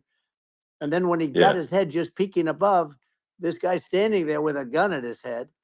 And when he fell down, again, hurt his ankle very badly, but he was making the calls. But what happened is the firing took place very soon. So what they Yeah. think is that this guy ran to his site, which he had all planned out with the gun. He ran to the site and he started shooting fast, and maybe that's why he he sort of missed. I mean, he Yeah. But he as you got say, me, but he it would have could have hit. been I mean, could have been a much yeah. bigger problem. But he totally would have hit if you hadn't turned your head. So, like, there was it was a very near thing. It was a So, miracle. If I hadn't um, turned my head, yeah, I would not be talking to you right now. As much as I like you, exactly. I would not. Yeah, I would well, not be talking to I mean, be talking to me from another realm, you. perhaps. Yeah, that's Um, right. We'd be talking from a so different place. But it was a it was a very terrible experience. The Butler Hospital, they did such a great job. The doctors were so good. Everybody was so good. There was a mistake.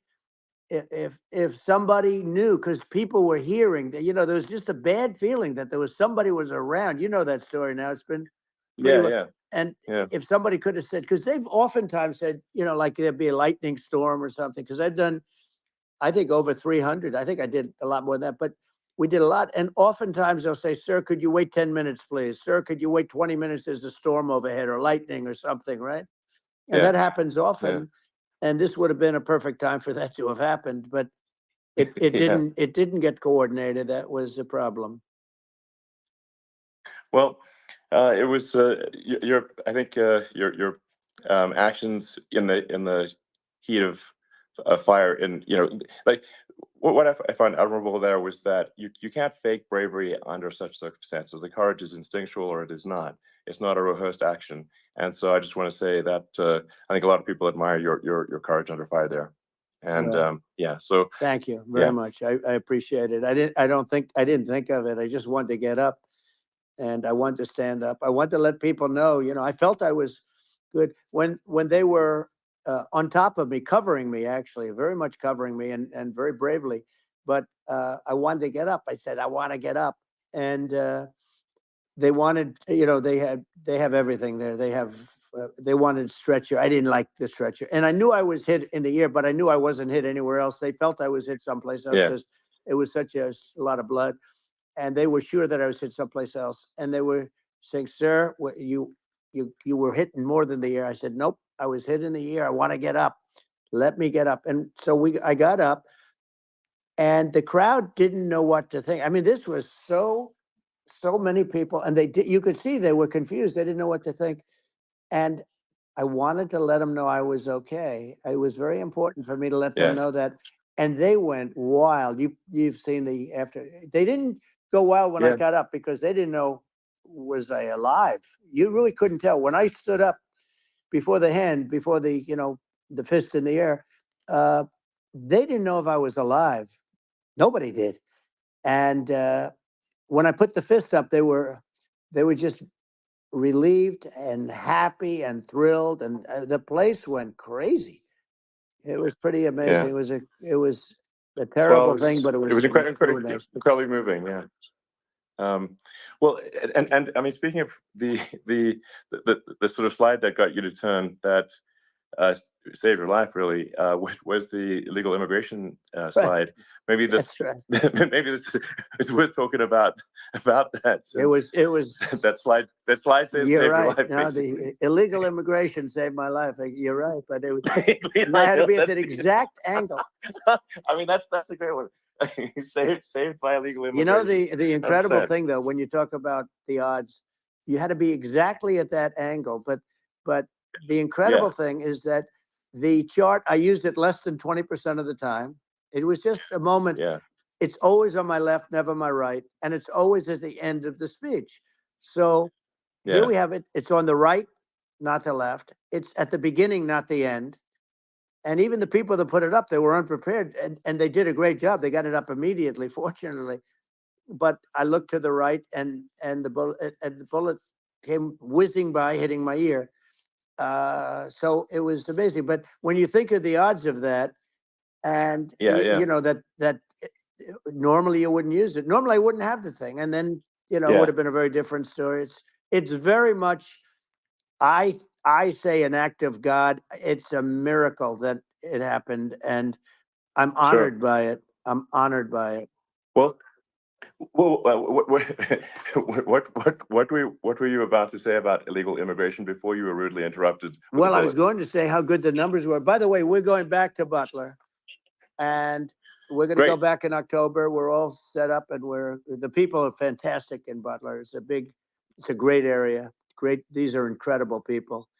Like the three that, in the case of Corey, killed, and the other two, the families are. I got to know them a little bit, and the families are great. But we're going back to Butler, and I think I'll probably start by saying, as I was saying, As you prior were to saying, being so horribly so, interrupted. yeah, But yeah. So rudely interrupted by an yeah, assassination so it was. attempt. But no, but the chart, Some people have no manners. Elon, the chart was just a chart that in my last week, we had the best illegal immigration numbers, meaning stopping. It was at the lowest. You've seen the chart. It's become quite a famous Yeah, chart, yeah, but that was the lowest yeah. point ever recorded. It was a really, I mean, I was very proud of those numbers. And then you see what happened with these people, Kamala and Joe. You see what happened. They just let it go. I had remain in Mexico policies. I had all these different policies that was so good. Uh, Guys like Tom Holman and Brandon Judd from Border Patrol. These are all people that they've been on television. They says the best numbers we've ever had. We had so many different checks, catch and release in Mexico, not the United. We had catch and release in the United States. We had it in Mexico. We had so many things. We had things where many people come in there, they have contagious diseases. We had everything passed. If you have a contagious disease, I'm sorry, but we cannot allow you into the country. So we were setting Yeah. literally records, and all I was doing is showing that, and I use it sometimes, Sure. and in this case, I'm glad I used it. I can tell you that, but they were fantastic numbers. But I'm going to sleep with that chart always. I'll be sleeping with that chart. That chart was very important for a lot of reasons. Well, I mean, would it be accurate to say that you're supportive of legal immigration, but but we also need to shut down illegal immigration, and especially unvetted illegal Yes. immigration, because and that's not the same as saying that everyone who's an illegal immigrant is bad. In fact, I think most people who are illegal immigrants are actually good, but you can't tell the difference unless there's a solid vetting of who comes across the border. Does that accurately 100%. represent your position? I say it Okay. very simply. They have to come in legally. They have to be checked. Yeah. Because look, Kamala was the border czar. Now she's denying it. Everything that I do, she's Yeah. saying she was strong on the border. We're going to be strong. Well, she doesn't have to say it. She could close it up right now. They could do things right now. It's horrible. No tax on tips, and all of a sudden she's making a speech and there will be no tax on tips. I said that months ago. And by the way, they had just the opposite. They had not only tax on tips, but they hired 88,000 IRS agents, and many of them were assigned to go get waitresses and caddies and all of this on tips. They have a policy. They had a policy that they were really going to go after you and were really harassing people horribly. And then all of a sudden, for politics, she says, she comes out with what I said, which I think is terrible. And I think it's also hitting them very hard. These people are fake. Now they're also saying they did a good job on the border. We had the worst numbers in the history of the world, not of our country. There's never been a country in history that has had a catastrophe like this. We've had, I believe, and I think you believe this too, you hear 12 Yeah. million, 13. I believe it's over 20 million people came into our country, Yeah. many coming from jails, from prisons, from mental institutions, or a bigger version of that is Yeah. insane asylums, and many are terrorists. And I'll tell you what, they're coming not just from South America, they're coming from Africa, they're coming from all over the world. They're coming from Asia, Yeah. they're coming from the Middle East, they're coming from countries that are stupidly and horribly bombing Israel October 7th. They're coming from all over the world. And you look at, it's so sad, October 7th, because it should have never happened. Yeah. It's so sad Sure. when you look at Ukraine. It should have never happened. We have a defective government. These are defective people, and they're not people that should be running it. But where you see it the best is the border, because you have millions of people coming in a month, and then she gets up and she tries to pretend like she's going to do something. She had 3.5 years. And by the way, they have another 5 months that they can do something, but they Yeah. won't do anything. It's all talk. She's No. incompetent and he's incompetent. And frankly, I think that she's more incompetent than he is. And that's saying something because he's not too good. Yeah. No, I think it is essential to have a secure border. I mean, you're really not a country unless you have a Correct. secure border. And Uh, secure elections, you too. know, yeah, absolutely secure elections. And so it's just essential to have a real border, or we can't function as a country, and our service, our central services are being overwhelmed in a lot of cities. Um, as we were talking about earlier, I think having a legal immigration process that is smooth and efficient and done well, and speaking as someone who is a legal immigrant, and I think that I mean, like one way to think of it is, who do you want on your team? Um, who do you want on Team America? And I think we want to just say, okay, we want to let in people who are gonna, be great contributors to our society and to our economy, Right. and and who do you want on the team? And it's not to say that, like in my opinion, actually, I'd say like probably most of the illegal immigrants actually are actually good, hardworking people. That's my opinion. Um, but some are not, and you just have this sort of adverse selection process where, if somebody's if somebody's like you know um, uh, has a career in theft or robbery, I don't understand what's taken them so long to get here, because we're in such a target-rich environment. Um, I mean, why aren't more people who have a career in, bad things coming here sooner? Because I mean, it's a piece of cake to go rob, houses in LA or New York, compared to other parts of the world. And in a lot of places in America, if you try to stop the person who's robbing you, you'll be arrested. Yeah. Yeah. So it's It's insane. it's right. I mean, what's happening with crime, and our police are so good, but they're not allowed to do their job. But I have to tell you, Elon, I They're hate not. to say because it's such a downer to say it. I hate to say it. I hate it, but uh, you have a lot of people that just shouldn't be. I think it's a much bigger number than you think. They're I allowing, think you're again, right. they're Yeah. allowing people from their jails. And if you were running one of these countries where they're coming from, you would have had all of them. As an example, Venezuela, their crime is down 72%. They're taking their drug dealers. They're taking, frankly, their prisoners. They're emptying out their prisons. They're taking their criminals, their murderers, their rapists, and they're Yeah. delivering them into But the. that's what Castro did Yeah, that. well, he did on a much smaller scale. Yeah. It was a much smaller Yeah. scale. But this is a massive scale because this is being done worldwide. But here's what's happening: crime all over the world is down. And wait till you see the numbers that we have. This is migrant crime. This is crime that's going to be. Yeah. And I saw it today in New York where somebody was knifed, where they raped the girlfriend of a man that stood there watching in New York in one of the shelters, and started Sure. pulling out the knives, and bad things happen today. But this is happening every day. These are rough people. These are people that are in jail for Yeah. murder and all sorts of things. And they're releasing them into our country. And they're telling them, if you come back, we're going to kill you. We're going to give you the death penalty or kill you. So they don't want to come back. But these are rough people. Yeah. These are criminals that make our criminals look like nice people. And it's horrible what they're doing. And she's in charge of it because, now she's trying to say she Sure. had nothing to do with it. And she's such a liar because she was called the border czar the first day, and it was on the headlines of every newspaper. She's the border czar, and she never even went there. She went to one location which had nothing to do with where the problem is. She went in and out, I Right. guess, because she was getting a lot of pressure, Yeah. but Yeah. had nothing to do where the problem Yeah. is.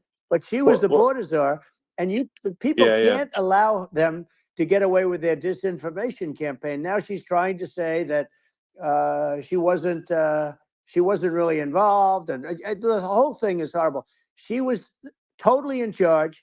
She could have shut the border down without him. He didn't know what he was doing anyway, so he wouldn't have even known Yeah. what happened. You could shut the border down. He Yeah. wouldn't even know the difference. But the fact is that she was Borders are. But if you don't have to call her Yes. that, the fact is you could just call her. She was in charge of the border, and the border was the worst Right. ever. It's simply not working. No, it's I mean, horrible. whether it's by whether it's a question of intention or competence, either way, we don't have a secure border, and we have people streaming over like it looks like a World War Z zombie apocalypse at times. And sometimes you got to sort of wonder, like, is it real or not? So because you see things, you're like, is it real? So I went to the border at Eagle Pass, and I saw for myself in Texas, and I was like, okay, it's real. I'm like seeing this in real time. I actually posted the video like just live. I just flew there one day and just to see, hey, is this made up or real? And I'm just seeing people stream across the border, and I have to say, at least the people that I saw did not look friendly. So These are people people. can look at my video and say, hey, Yeah. these people look friendly. I don't look super friendly. So These are people that Elon would not be the same man if he had to walk across the street and look these people in the eye. These are rough people. These are really rough people coming across. And I know rough people. And these are people that we don't want in our country. And, the caravans are coming in and they're putting, and who's doing this are the heads of the countries. And you would be doing yeah, it, and so would I. And everyone would say, oh, what a terrible thing to say. The fact is, it's brilliant for them because they're taking all of their bad people, really bad people. And I hate to say this, the reason the numbers are much bigger than you would think is they're also taking their non-productive people. Now, these aren't people that will kill you. We have enough of them, but these are people that are non-productive. They are just not productive. I mean, for whatever reason, they're not yeah, yeah, workers, or they don't want to work, or whatever. And these countries are getting rid of non-productive people in the caravans in many cases. And they're also getting rid of their murderers and their drug dealers and the people that are yeah, really brutal people. And they're coming into our country yeah. at levels that have never been seen before. And I saw an ad just before I got on the air. I'm walking over here, and I saw an ad by Kamala saying how she is going to provide border security. Where has she been for 3.5 years? For 3.5 years, Yeah, no, we have 20 million people this I poured think is in.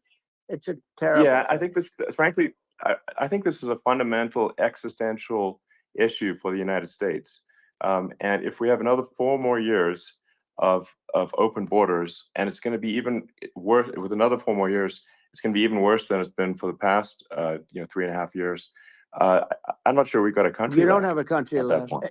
Elon, if they get in, you will have 50 to 60 million people from all over the world, not South America only. We think of South America, we think of Honduras and El Salvador, Guatemala, and Mexico, the four. But it's not that. It's everywhere. They're coming in from Yeah, everywhere. And I had to stay in yeah, I think Mexico. this is a super important Yeah. point. Like people, it's like basically when I went down there, I was like, well, where are people from? It's like almost no one was from Mexico. To No, be clear, Mexico it's less, just less than the the border. others. It's just the border with Mexico, but the people coming in, it's Earth, the rest of Earth, and America is only about 4 or 5% of the population of Earth. It would only take a few percent of the rest of Earth to overwhelm everything in the We're U.S. already So overwhelmed, Elon. We're overwhelmed. You had to see the news tonight about New York, and I love that place. And what they're doing to it is horrible. What they're doing to it, and all the courts do is they yeah, try and focus on Trump. Okay, then let's focus on Trump, who did nothing wrong. I complain about a rigged election. Elon, what's happened is unbelievable. You have from Africa, from the Congo, they're coming from the Congo, and 22 people came in from the Congo recently, and they're murderers, and they're dropped. They drop them. They take them out of jails, which is very expensive, to maintain the jails. Although they don't do too much maintaining, I can tell you. But they take them out of jails, prisons. They take them out and they bring them to the United States. They deposit them in the United States and say, "Don't ever come back, or you're going to be executed." And they don't want to come back, but they won't come back. sure. But they're coming from Africa. They're coming from Asia. They're coming from the Middle East. They're coming from South Well, America. just They're Earth, coming from rest of Earth, everywhere. basically. And there are a lot of Yeah, really everywhere on bad Earth. ones. It's just an everywhere on Earth thing, and it's just not possible for the United States to absorb everyone from Earth, or even a few percent of the rest of Earth. It's just not possible. Well, So Elon, we're going to have that's just yeah. to finish this up. We're going to have the largest deportation in history of this country, and we have no choice. Otherwise, we're going to have a country. What they've done to our country. Think of it, with in Venezuela and in some of these other countries, crime is down 50, 60, 70, 80%. And you would be the same. You would have. Yeah. I'll tell you what. Venezuela has not gotten rid of all of them. They've gotten rid of about 70% of their really bad people. Their jails are about 50% put into the United States. The same with other countries. Some are at 30%, some are at 50%. They're all different. But the bottom line is they're all going to be at 100%. Why wouldn't you put 100% of it? And they're doing it right now while this third-rate phony candidate. Don't forget, I beat Biden. He failed in the debate miserably. And, some people said, oh, gee, it's too bad. It's too bad he did so badly, or I did well in the debate. The first night they said, wow. One of the people at CNN said that was the greatest debate performance I've ever witnessed. And then 2 days later, they didn't talk about that. They just said he was bad. But that's okay. That's the way I get treated. And I don't mind that at all. What I can tell you is this. We cannot have a Democrat. We cannot have her. She's incompetent. She's as bad as Biden in a different. Look, she hasn't done an interview since this whole scam started. And say what you want. This was a coup. This was a coup of a president of the United States. He didn't want to leave, and they said, we can do it the nice way, or we can do it the hard way. They just took him out back behind the shed and basically shot him. What they did with this guy, and I'm no fan of his, and he was a horrible president, the worst president in history. And one of the reasons he was so bad, first of all, the Israeli attack would have never happened. Russia would never have attacked Ukraine, and we'd have no inflation. And we wouldn't have had the Afghanistan mess, if you think of it. Well, and we wouldn't have had Afghanistan. But we think of it. You take a few of those events away, and we have a different world. We would also have inflation was caused by oil. I think you make an excellent point here, which is that when other countries can, that are thinking about invading or doing bad things, when they're thinking about that, they're thinking about, okay, what's the American president going to do? And do they fear the American president, or is it someone they do not respect and do not fear? And I think they would rightfully be. I mean, look at the footage of the assassination. They're like, okay, President Trump is like, don't mess with me. I mean, that's like. Whereas I think people are not going to be, and they obviously have not been at all intimidated by Biden, and they certainly will not be intimidated by Kamala. And you have to really think of that in the context of global security. That if the American president is someone that, like, evil dictators are scared of, that makes a huge difference to the security of the world. So I had a good relationship with Putin, despite the Russia hoax that lasted for over 2 years. Just a hoax created by Hillary Clinton and Adam Schiff, some just bad people, just sick people, frankly. I mean, Schiff is a sick person. He's going to end up probably being a senator. It's hard to believe. The whole thing is hard to believe. But, they put our country in danger with that stuff, too. They actually, when they make up stories, and you have to fight your way out of it for a long time. But I know Putin very well. I got along with him very well. He respected me, and it's just one of those things. And we would talk a lot about Ukraine. It was the apple of his eye. But I said, don't ever do it. Don't ever do it. I shut down Nord Stream 2. That was the big oil pipeline, the biggest pipeline in the world going all over Europe. I shut it down. Biden came, and then they say, I loved Russia. I was a friend of Putin, and I loved Russia. No. He actually said to me one time, he said, if you're my friend, I'd hate to see you as an enemy. I shut down his pipeline, the biggest pipeline. They were looking at that to fund. And this pathetic president gets in there. And the first thing he did, one of the early things he did, is he shut down Keystone XL pipeline, which is our pipeline that would have employed 48,000 people, pipeline workers, shuts it down. That was, a massive job that Obama refused to allow. I allowed it in my first week because it was jobs and it moved oil. And by the way, in a much more environmentally friendly way. It's underground. It's not a truck that catches on fire or a train that catches on fire. But think of it. he shut down the XL pipeline, the Keystone XL pipeline. Yeah. He shuts that down, and he approves the Russian pipeline. Yeah, it doesn't make any Right? sense. It's like it's inconsistent. Certainly but I mean, I think it's just worth emphasizing, to listeners the immense importance of whether the United States president is intimidating or not intimidating, and how much that matters to global security. Because there's some real tough characters out there, and if they don't think the American president is tough, they will do what they want to do. I know every one of and them. that puts it puts the Yeah. whole world in danger. Elon, I know every one It's of a them, big and I deal. know them well. I know Putin. I know President Xi. I know Kim Jong-un of North Korea. I know every one of them. And let me tell you, people will say, "Oh, this is terrible." He said, "I'm not saying anything good or bad. They're at the top of their game. They're tough. They're smart. They're vicious, and they're going to protect their country. Whether they love their country, they probably do. It's just a different form of love, but they're going to protect their country. But these are tough people at the top of their game. And when they see a Kamala or when they see Biden, Sleepy Joe, they can't even believe it. They can't believe this happened. All the stuff that you're seeing now, all the horror that you look at Israel, they're all waiting for an attack from Iran. Iran would not be attacking, believe me. When I was there, and I say it with respect because I think we would have been good with Iran. I don't want to do anything bad to Iran, but they knew not to mess around. Iran was broke because I told China, if you buy from Iran oil, it's all about the oil. That's where the money is.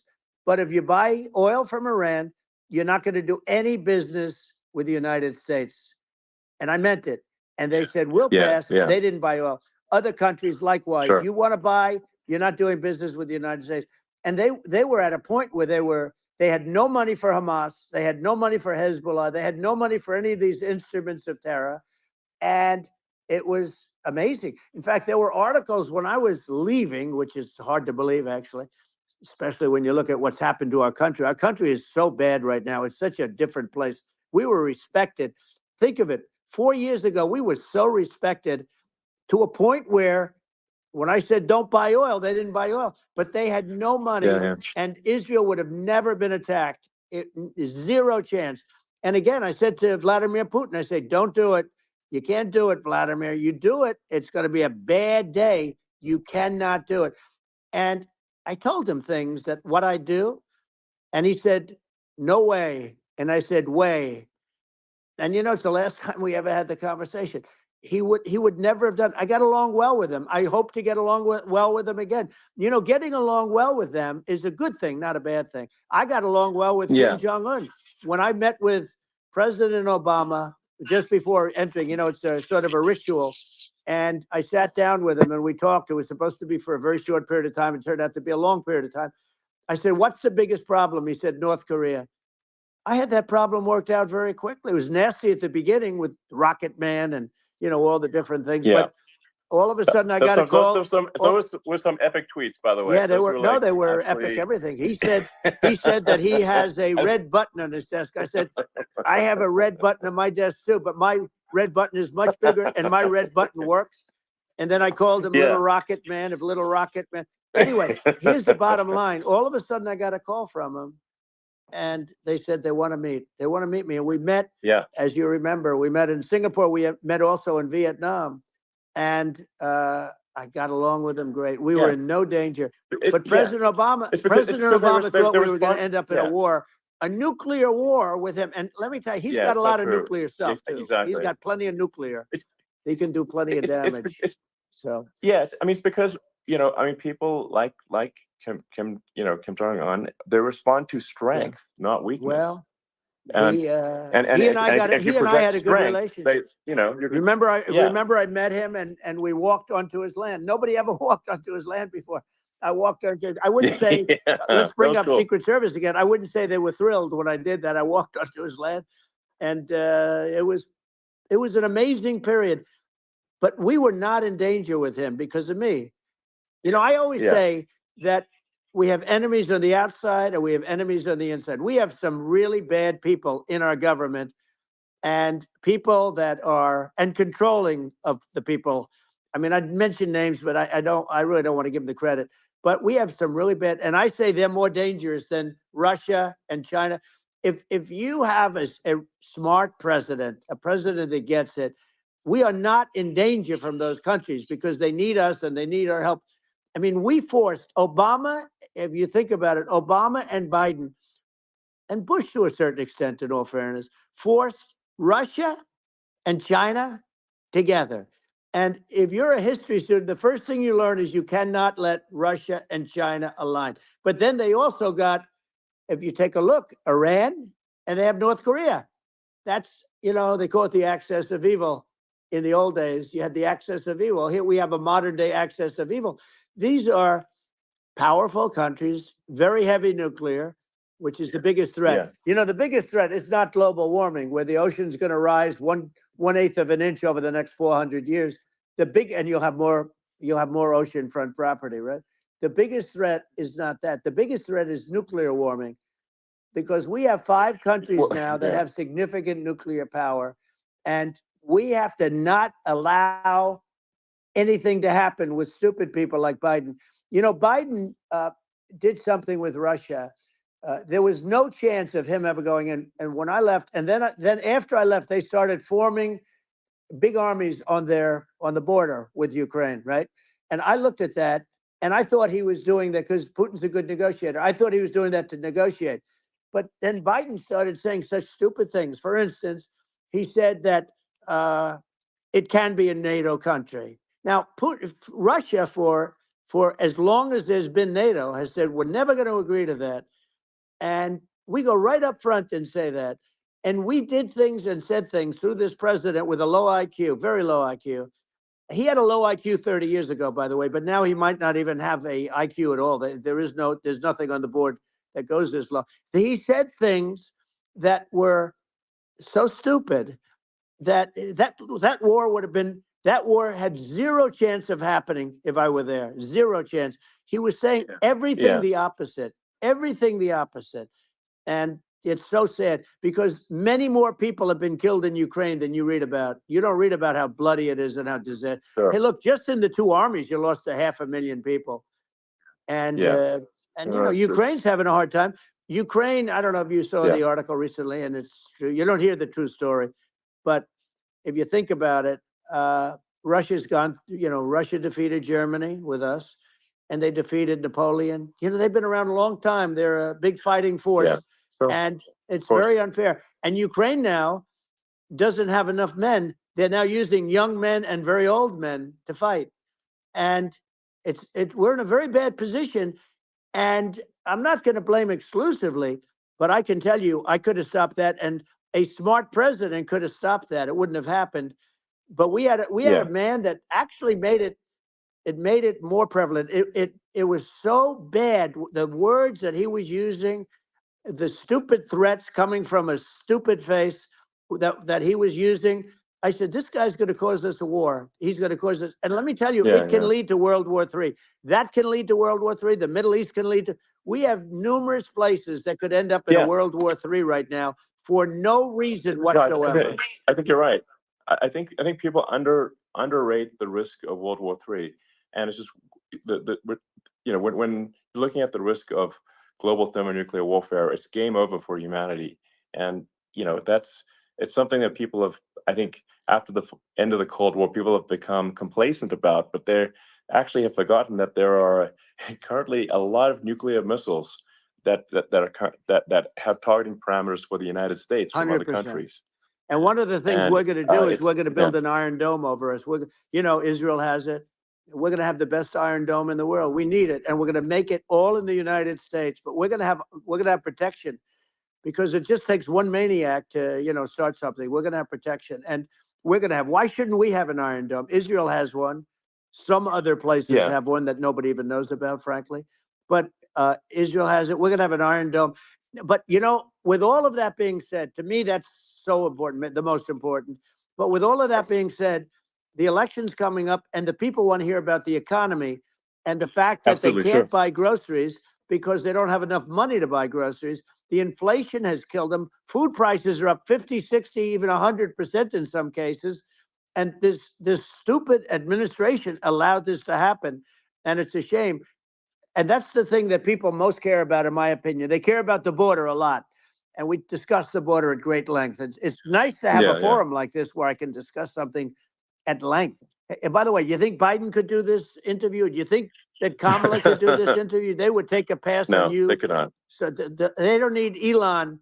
They don't need Elon screaming out questions.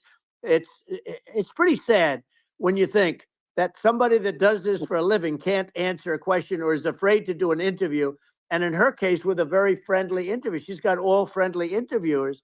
It's pretty sad. Yes, absolutely. But the big thing now is the economy, Elon. Yeah. And as much as I mean, I view nuclear as the single most important thing, but a lot of people don't. A lot of people don't understand that. But it doesn't have to. If I understand it, that's all you need. Because if I was president, you're not going to have that kind of a problem. But the thing that they really is making them angry is what Kamala and Biden have allowed to happen to the economy. It's a disaster with inflation. The inflation, it doesn't matter what you make. The inflation is eating you alive. If you're a worker or if you're just a middle income person, you can't afford. 4 years ago, 5 years ago, people were saving a lot of money.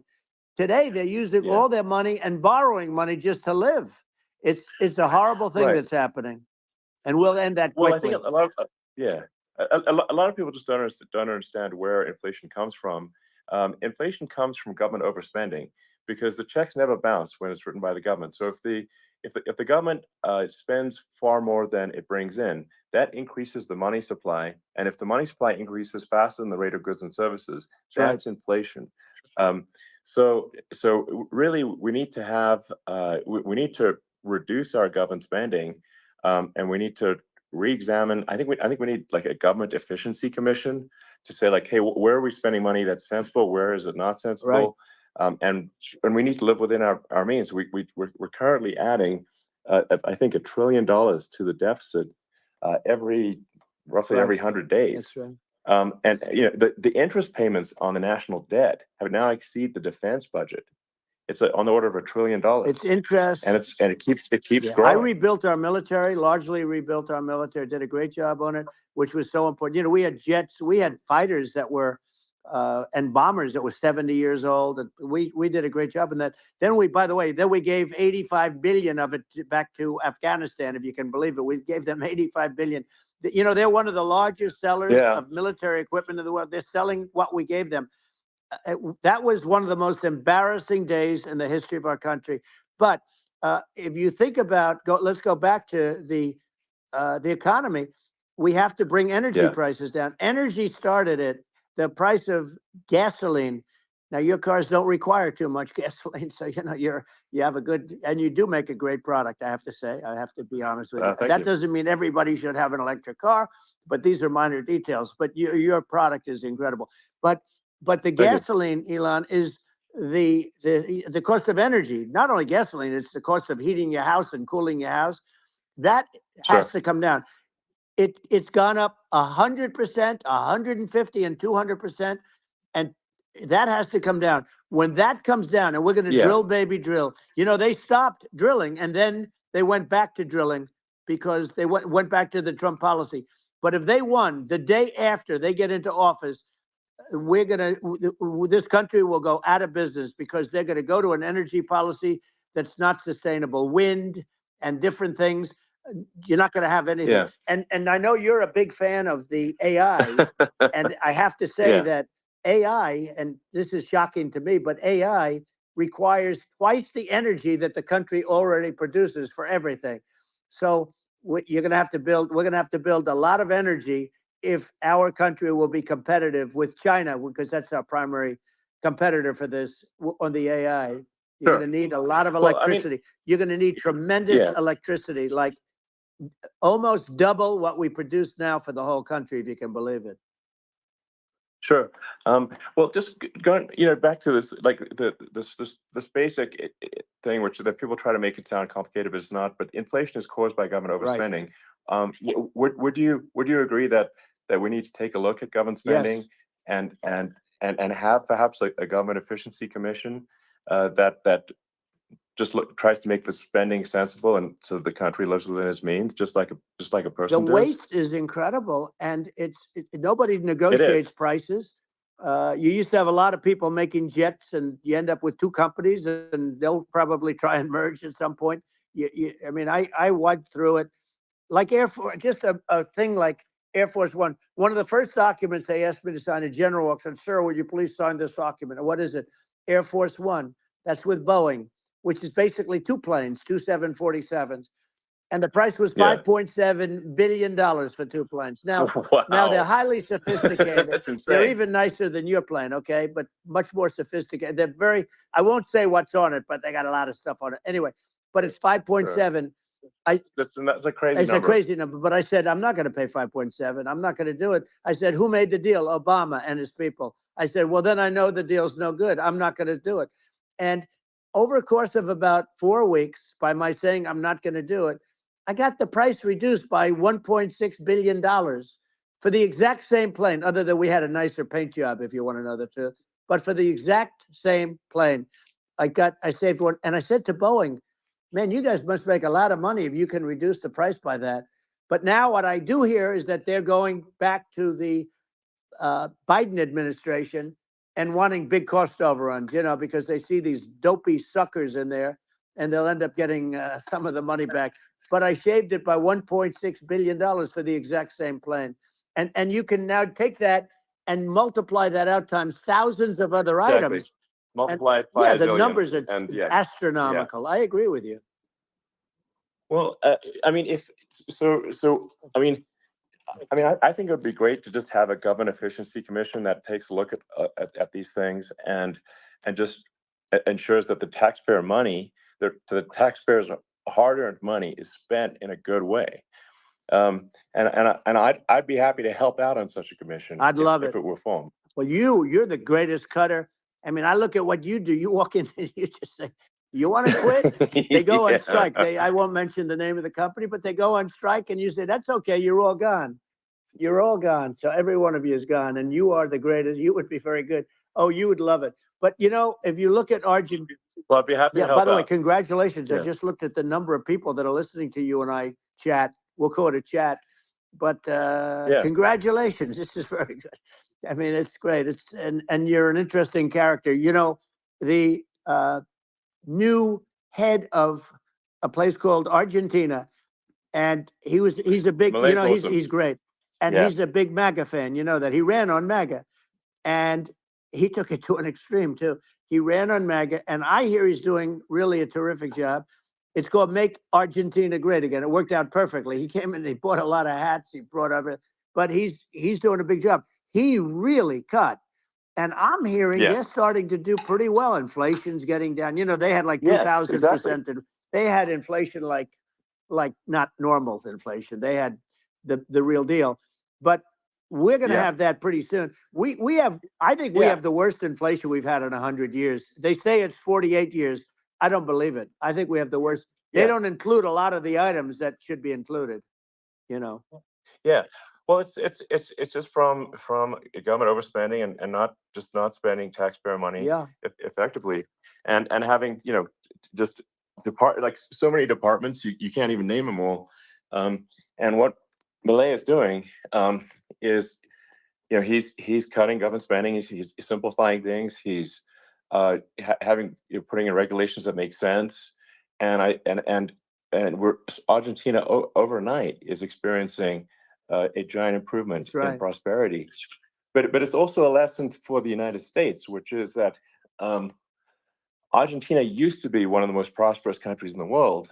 In the 30s, 40s, and because of bad government policy, it ruined the country. And if you take Venezuela, for example, Venezuela should be incredibly prosperous. They have phenomenal reserves of everything, oil, everything, and it should be prosperous. But if the government's wrong, it impoverishes the people.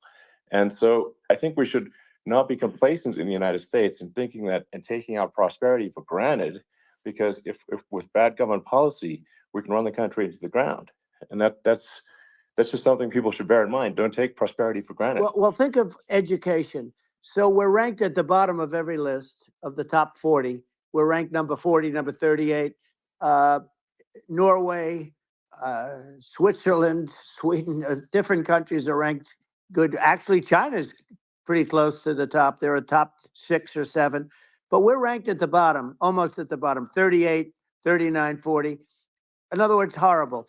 And yet we spend more per pupil than any other country in the world. So we spend more. And what I'm going to do, one of the first acts, and this is where I need an Elon Musk. I need somebody that has a lot of strength and courage and smarts. I want to close up Department of Education, move education back to the states, where states like Iowa, where states like Idaho, not every state will do great, because states that basically aren't doing good now. You look at Gavin Newsom, the governor of California. He's terrible. He does a terrible job. So he's not going to do great with education. But of the 50, I would bet that 35 would do great, and 15 of them, or 20 of them, will be as good as Norway. Norway is considered great. You can name them. I mean, they're so good. Some of these countries are so good. But if you go into some of these really well-run states, we have states that don't know what debt is. We have states that have low taxes, no debt, everybody working. They're really well-run. Sure. And maybe they have certain advantages in terms of location, in terms of, the land or the sun and the water and the whole thing. There are a lot of advantages that some people have. But if you moved education back to the 50, you'll have some that won't do well, but they'll actually be forced to do better, because it'll be a pretty bad situation. But if you think about it, you'll have some of these states. I'll bet you'd have 30, 35 states. It'll be much better. And you know what it'll cost? Less than half what it is in Washington. And these people don't care about the students in these, faraway states. And it'd be unbelievable. Yeah. I think you're making a good point in that if the states have to if each state has to compete against other states, then people will naturally move to states where it's better. Well, like California, as we said, it's a badly run state. I could go through. I got so many friends that are in those states, even if they're Democrats. I hate to mention certain states, but Illinois is badly run with Pritzker. He's a real loser. But some of these places are just badly run. But it's almost going to force them to run better, and they won't do good initially. But you're not going to do worse than you're doing right now. And I would say that the cost, you would cut your cost by 50 or 60%. And you'd have a little monitor. You want to make sure they're teaching English, as an example. Give us a little English, right? Sure. Right? Yeah. No, but I mean, too much. I mean, some of these governors are doing so badly. I mean, they got so many people moving out of their state. They should get U-Haul Salesman of the Year award because they're driving so much U-Haul. It's actually amazing. It's just people moving out. Isn't it amazing to you as a businessman that they can even survive? Like Illinois. So many people are leaving, and you wonder, how do they survive? I mean, how do they survive? I saw where you left California and you moved to Texas. Texas does a great job. But, I mean, I just wonder, how do these states survive when big businesses, a big oil company just left California, as you know, and they moved to Texas. How do these big states survive when they lose so many businesses? And their taxes are already really high. The taxes are among the highest taxes. You almost wonder, how do they continue on? And in many cases, the governors don't do a good job, and they're crime-ridden places. You wonder, how do they continue to just go on? It's not a good situation. I think the only thing that's going to force some of these states to change is if they risk bankruptcy and they're not getting bailed out by the federal government. Right. Well, that's the only thing that's going to get them to change. You remember the area in California where they had that, where I guess somebody had sticky fingers and they stole a lot of money, and they went into a form of chapter, and it was very nasty for a period of time. But now it's probably the most popular place in all of California. So at some point, something like that may have to happen. But the problem is, you can't penalize people that loan money to the state when you have incompetent people like a Pritzker. Look, the family didn't want him in the family business, and then he ends up being governor of Illinois. So what is he going to be? Is he going to be a great governor? And you have people. I could name every one of them. I got to know every one of Yep. these, and some are very good, and some are just horrible. Well, I think that the larger point here, too, as you're saying, like a lot of people are concerned about the economy, a lot of people are concerned about inflation, and inflation is effectively a tax on people that save money, Yeah. and for people that are working day to day, it's just a form of taxation. And if we can solve the government spending problem, we'll solve the inflation problem, which means people will have a better standard of living, and Yeah. that's a really big Well, deal. the people that got hurt worst are the people that did it the way they were taught to do it all through, their younger life and their young life and their whole life. The people that saved money and then they got no interest on their money and inflation destroyed them. And frankly, they were almost better off if they didn't do anything like that. I mean, those people have been absolutely decimated, and we're going to bring those people back and help those people. We've got to get the prices down. When I look at bacon costing 4 or 5 times more than it did a few years ago, when you look at some of the food products in grocery stores, people go, they can't believe it. They used to be able to buy a whole cart, and today, a lot of people just don't have the money. They go in and they can't buy anything. They look at it's sticker shock. They call it sticker shock, right? I think it really just comes, like I said, I think it just comes down to really, I guess, two things, which is that if you solve government overspending, you solve inflation, which improves living standards of the average person, and then if you deregulate, like have sensible regulations, so because a lot of the regulations are nonsensical and cause the cost to be extreme for no reason, but unless you've got effective deregulation, like Reagan did a great job on deregulation in the 80s, but it's been 40 years since we had anyone really. I mean, during your administration, we made some progress, but I think there's opportunity to make, I think, radical progress with sensible regulation. And if Elon, those two things, those are the big deals. We set a record. We did more deregulation and more restrictions on all of the different businesses than any other president. Remember, I had the rule for every one we put in, you have to get rid of 10 or 12. And we did radical cuts on all of that. And a lot of that's being put back by this administration. And we did radical cuts on things that weren't necessary. But we were all set. We had the best economy ever maybe in the world. And then what happened is COVID came in, and we had to focus on that, and nobody knew what it was. And I always say I got good marks on economy, good marks on military. We knocked out ISIS. We did so many different things. We rebuilt.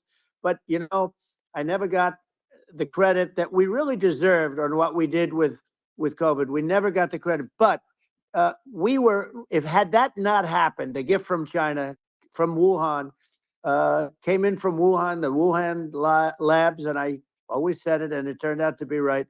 But had that not happened, we were set to start reducing debt. We were going to reduce taxes further. I gave the largest tax cuts, and we were going to reduce taxes still further for middle-income people, not only businesses. But we did it for businesses because they're the ones that's why we had the great job numbers. But we were set to really start reducing debt. And, we're sitting on the biggest pile of liquid gold anywhere in the world, bigger than Saudi Arabia, bigger than Russia. And we were going to drill, and we were going to make so much money. We were going to supply Europe with oil. I had stopped the Russian pipeline, and we were going to supply them with oil and gas. We were going to make a fortune. And then the COVID came in, and we really had to divert. Then what happened is when they came in, we kept a lot of businesses alive. If I didn't do what we did, we would have had a 1929 type depression. But the problem is when Biden came in, he got trillions of dollars and just started spending it stupidly. You didn't need it anymore.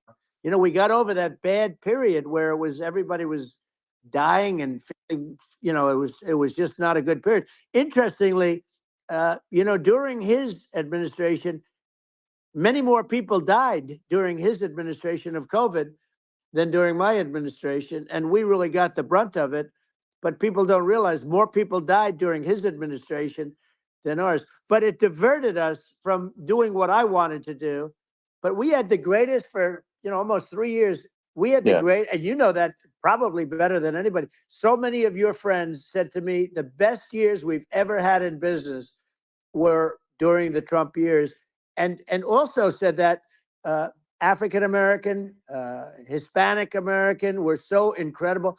They were having the best. Asian American women, men, young people without a diploma, young people that graduated from the best colleges, from MIT, from the Wharton School, from all of the great colleges, Harvard. They were doing better, and people without a diploma were doing better, and everybody was happy. And then COVID came, and we had Sure. the problem is they spent trillions and trillions of dollars. They wasted.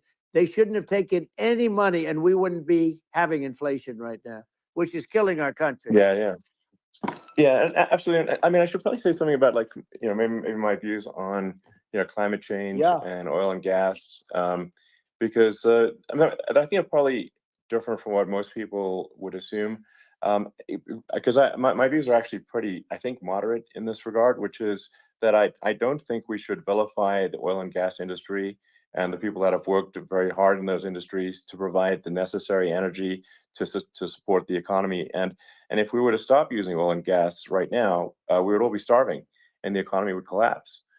So it's, I don't think it's right to sort of vilify the oil and gas industry. And I, the world has a certain demand for oil and gas, and it's probably better if the United States provides that than some other countries. And it would help with prosperity in the U.S.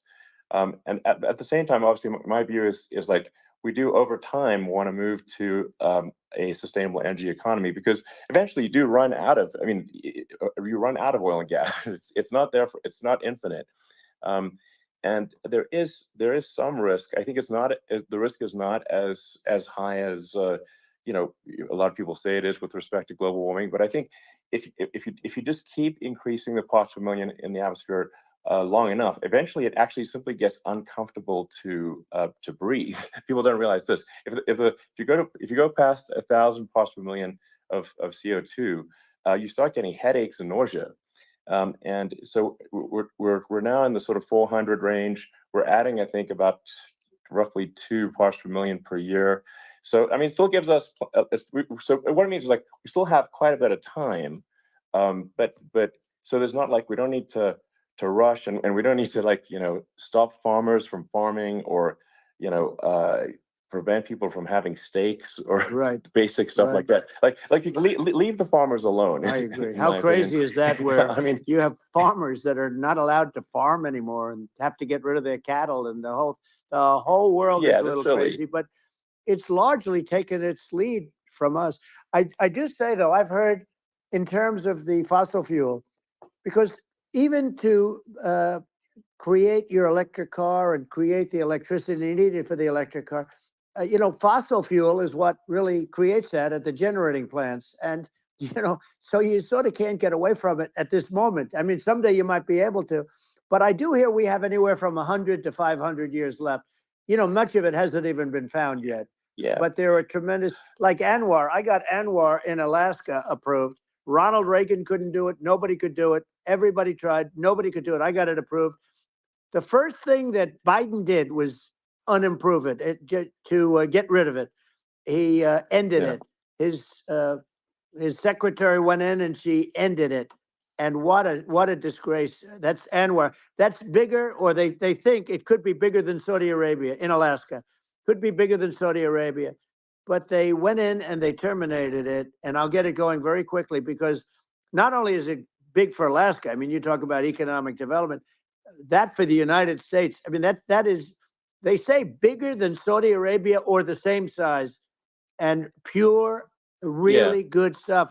And, they end it. So I think we have, perhaps hundreds of years left. Nobody really knows. But during that time, something will come around that will be very good. Yeah. Well, I mean, and my estimate would be, a little more aggressive than that. But it's not the sort of, like, we're all going to die in 5 years stuff. That's obviously BS. But I mean, my view is, like, if you just look at sort of the parts per million that increments every year, you get sort of 2 or 3 parts per million every year of CO2. I mean, I think some of that it's problematic if it accelerates, if you start going from 2 or 3 Right. to say 5, and then there may be some situations where you get just a step change increase in the CO2. Um, and I think we don't want to get too close to 1,000 ppm, because like that's actually makes it uncomfortable to breathe. Like just existing in 1,000 ppm CO2 is uncomfortable. That's like that's considered like an industrial hazard. Right. Just so it's that's actually, you start getting headaches and stuff. So it's even without global warming, it's not comfortable to live. So you don't want to get too close to that. But I mean, I think we've got. I think we want to just move over, and like, and if I don't know, 50 to 100 years from now, we're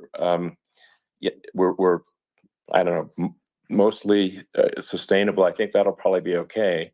So it's not like the house is on fire immediately, but I think it is something we need to move towards. And on on balance, it's probably better to move there faster than slower. But like I said, without vilifying the oil and gas industry, and without causing hardship in the short term, I think this can be done.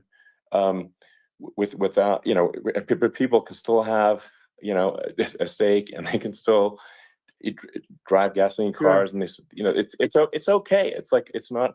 I don't think we should vilify people for it, but I think we should just generally lean in the direction of sustainability. And I actually think solar is going to be a majority of Earth's energy generation in the future, and it's certainly trending that way. And so you get the solar power, combine that with batteries, so because obviously the sun doesn't shine at night, and then you use that to charge the electric cars, and you have a long-term sustainable solution. And that's what Tesla is trying to move things towards, and I think we've made a lot of progress in that regard. But when you look at our cars, we don't believe that environmentalism, that caring about the environment should mean that you have to suffer. So we make sure that our cars are beautiful, that they drive well, that they're fast, they're sexy. I mean, they're cool. In fact, literally, I made this sexy joke: Model S, Model 3, Model X, and Y spells out sexy. It's probably the most expensive joke out there. But I don't know, I like cheesy humor, so but I'm a big fan of, like, let's have an inspiring future, and let's work towards a better future, and we can do so without demonizing Right. people. I'm okay. It's very interesting. You use the word global warming, and today they use the word climate change, because you have some places that go up, and so they were getting themselves in a little trouble with the word global warming, because not every place is warming. Some places are going the opposite direction. But I'm sort of waiting for you to come up with solar panels on the roofs of your cars and on the trunks of the cars, and it just seems like something that at some point you will come up with. I'm sure you'll be the first. But it would seem that a solar panel on the roofs, on flat surfaces, on certain surfaces, might be good. Yeah. At least in certain areas of the country where you have the world, Sure. where you have the sun. But I would think, and I have no idea because that's not my world, but I would think that this would be something that would be interesting. But the one thing that I don't understand is that people talk about global warming, or they talk about climate change, but they never talk about nuclear warming. And to me, Sure. that's an immediate problem, because you have, as I said, 5 countries where you have major nuclear, and probably some others are getting there, and that's very dangerous. That's where you need a strong American president, because you don't want to have this proliferation. But you have 5 countries and getting more. China is much less than us right now, but they're going to catch us sooner than people think. They're way lower. Russia and us are number 1, and I mean, we're sort of tied. And China is far behind, but they're developing at a level that you're not surprised to hear, very fast. They'll end up catching up, maybe even surpassing. But to me, the biggest problem is not climate change. It's not, and everything's a problem, but it's degrees. To me, the big problem is the nuclear power. The power of nuclear is so great. And when I talk about I'll prevent World War III, I will. But the truth is that you have to, because this is no longer army tanks going back and forth and shooting at each other. This is a level of destruction and power that nobody's ever seen before. Yeah, and actually, there's the bad side of nuclear, which is a nuclear war, very bad side. But there's also, I think, nuclear electricity generation is Absolutely. You're underrated. right. And it's actually, people have this fear of nuclear electricity generation, but it's actually one of the safest forms of electricity generation. It's just a huge misunderstanding. And if you look at the injuries and deaths, caused by, say, I mean, I'm not going to try to pick on coal mining, but just any kind of mining Right. operation. And there's a certain number of injuries and deaths per year. And you compare that to nuclear. Nuclear is actually way better. So it's underrated as an electricity source, and I think it's something that's worth reconsidering. But there's so much regulation that people can't get it done. So that, Maybe they'll have sort to of change the have it, name. The name is it's a rough name. There are some areas like yeah, it's a rough like when name. you see what happened in Good bad right. branding. The We'll have to branding's rough. rebrand it. We'll have to give it a good name. We'll name it after you or something. No, it has it has a branding problem. When you see what happened, It does have a branding problem. when you see what happened in Japan, where they say you won't be able to go on the land for about 3,000 years. Did you ever see that? And in Russia, where they had the problem, where they, there's a lot of bad things happened, and they have a problem. And they say that in 2,000 years, people will start to occupy the land again. You realize it's pretty bad. No, that's not true. But you're right about it. It's It's amazing. it's actually not that bad. So like after Fukushima happened in Japan, like people were asking me in California, are we worried about like a nuclear cloud coming from Japan? I'm like, no, that's crazy. It's not even dangerous in Fukushima. I actually flew there and ate locally grown vegetables on TV to prove it. And I donated a solar water treatment, a solar powered system for a water treatment plant. And Yeah, but you haven't because the been danger feeling is so just well lately, and I'm worried about it. no, but I mean, I'm it's only just kidding. it's fine, It's like Hiroshima and Nagasaki were bombed, but now they're like full cities again. So Right. it's Well, that's really great. not That's something great. that That's um great. so it's not as scary as people think, basically. Yeah. But let's see. I mean, are there some other topics we should touch on? Like lawfare. I think Well, we need to be concerned about what they've done to this country. obviously. Yeah. Yeah. Well, we just won the big I mean, case in Florida. This was a Biden administration did something that's never been done in this country, and that's go after their political opponent, me, with this nonsense and just nonsense. And the big case in Florida we won, but they always pick a judge and a jury, and they use local DAs, they use the local attorney generals, like Fani, Fani, spelled Fani, Fani. And it's all a big hoax, and it's all run from there. Like in Manhattan, one of the top people from the Justice Department went in, ran Manhattan, ran the state. The Letitia James deal was run by a person from the Department of Justice, Biden. They've never done this before, and they set up a very bad precedent. It's called lawfare, warfare. It's a terrible thing, and never happened in our country. It does happen in banana republics and third world countries, but it's never happened. And the incredible thing is it actually drove my numbers up because people see, fortunately I have a platform like you, or, in all fairness, like a conversation like this, where I can talk about it and people understand. I mean, you fight for election integrity and you end up getting indicted because you're fighting for election integrity. And when the day comes that you can't fight for election integrity, you don't have a country anymore. So what happens is they went after their political opponent, me. Now Biden's, close to vegetable stage, in my opinion. Okay. I looked at him today on the beach and I said, why would anybody allow him? The guy could barely walk. Why would anybody allow him? Does he have a political advisor that thinks this looks good? He thinks this looks good because it looks so bad, and it's ridiculous. I mean, and he's been doing that for a long time. He can't lift the chair. The chair weighs about 3 ounces. It's meant for children and old people to lift, and he can't lift it. The whole thing is crazy. Well, he's clearly not, he's clearly like, we just don't have a president right You now. don't have a president, and she's going to be worse than him because she is a San Francisco liberal who destroyed San Francisco, and then as Attorney General, she destroyed California. You talk about location, and we're talking about the sun and the water and all. There's nothing better than California. She has destroyed that. She was the original DA. She was the original in San Francisco. She was the original Attorney General in California. What she has done to California is, well, you know better than I do. You just left California for a lot of those reasons. And what she's done with crime, with cashless bail, where you kill somebody. I mean, we have states there, you kill somebody and they let you out right away. I mean, you don't have to even put up, and then they never find the people unless they kill again, and then they let them out again. Our country is becoming a very dangerous place. And she is a radical left San Francisco liberal. And now she's trying to protect. Now she's looking like she wants to be more Trump than Trump, if that's possible. I don't think it's possible, but she wants to be more Trump than Trump. Yeah. I want a wall. I think that's, she wants to release all the prisoners that are in detention. And some of these guys are really bad. Right. That just came out today. She doesn't want to build the wall, even though the walls work. Walls and wheels. You know, in your business, everything you do is obsolete, almost, well, not the tunnels, but everything is obsolete. Even your rocket ships, they're like a month later, they're obsolete. You find a better way to. The only thing that's not obsolete is a wall and a wheel. And the wall, you know, I built hundreds of miles of wall, and that's why we had such good numbers.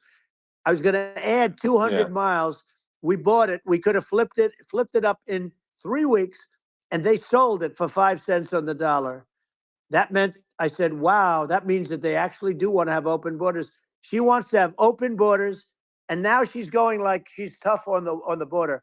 It's such a lie. Yeah, this is simply not true. This is simply not true. And everybody knows it's not true. It's a disgrace that she can say it.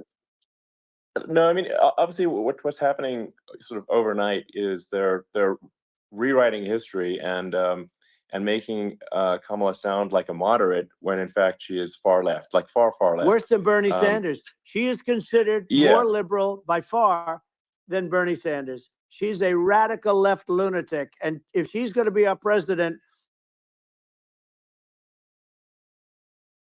all of the things that she believes in.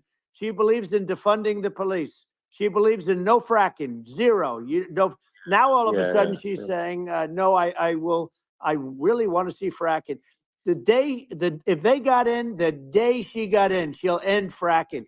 And by the way, if people didn't think that, the lunatics that really believe in that, they won't vote for her. You know, like the Palestinians and Israel.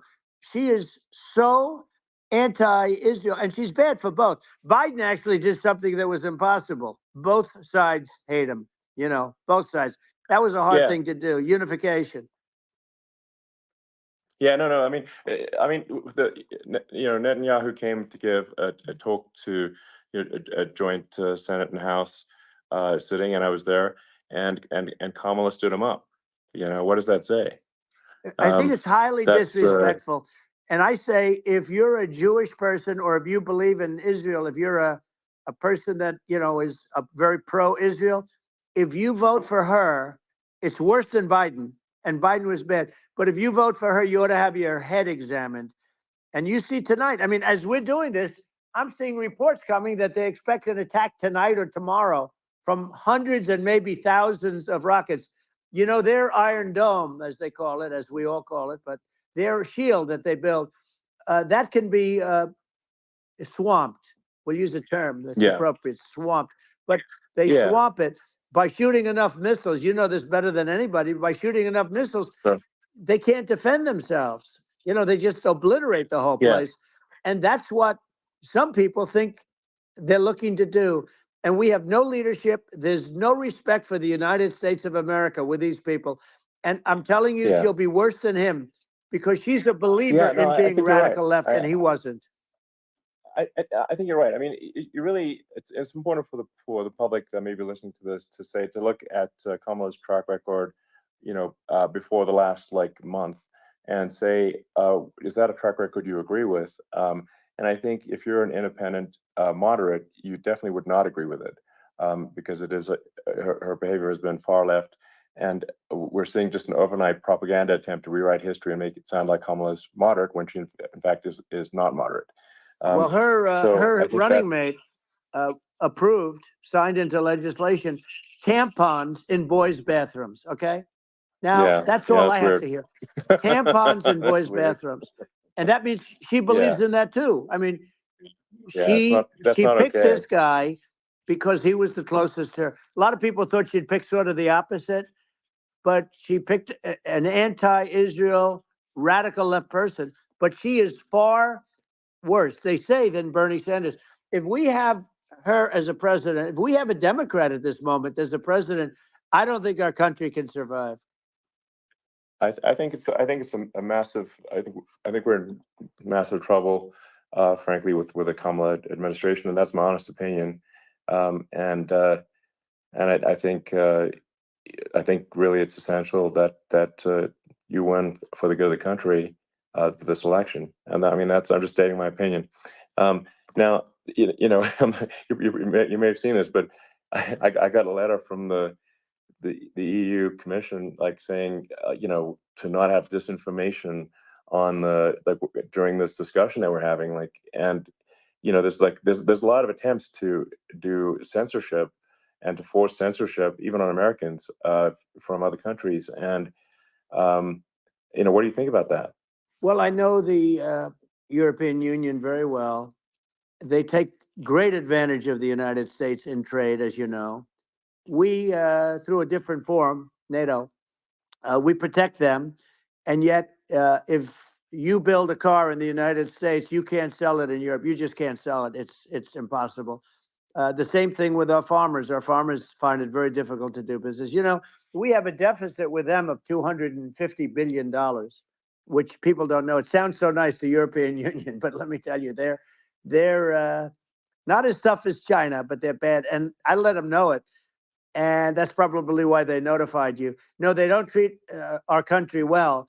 We defend them, with Ukraine. So we're in for 250 billion, and they're in for about 71 billion, and they have the same size.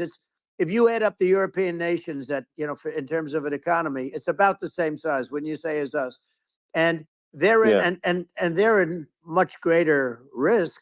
They're right there. We have an ocean separating us from. In this case, the enemy would be Russia. It used to be for the Soviet Union, but let's assume they're close enough. And what happens is they're in for 70-something million. I think even less than that, billion, and we're in for about 250 billion, and it could be a lot higher than that. And I say, why aren't you going to equalize? Why aren't they paying what we're paying? And they're in much more, it's much more important for them because of the fact that, they're right near there. I mean, they're all sort of in that location. We're not. But they should, and I did it with NATO. There were only 7 countries that were paid up in NATO out of 28 at the time. And the United States was the United States was subsidizing NATO, tremendously subsidizing NATO. And I said, I went in and I said, you got to pay up. If you don't pay up, we're not going to defend you any longer. I took a lot of heat, but you know what happened? Billions and billions of dollars came flowing in.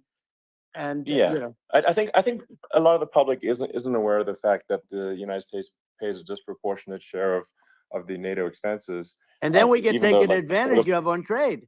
So think about it. Yeah, well, I mean, the point of NATO is defending Europe, and it's it's like, then okay, well, why is the United States paying disproportionately more to defend Europe than Europe? That doesn't make sense. That's unfair, and that is an appropriate thing to address. Well, when you talk about cost cutting and savings and everything else, I mean, honestly, look, there's nobody that feels worse about the Ukraine situation than I do, because I know it would have never happened. I know Zelensky.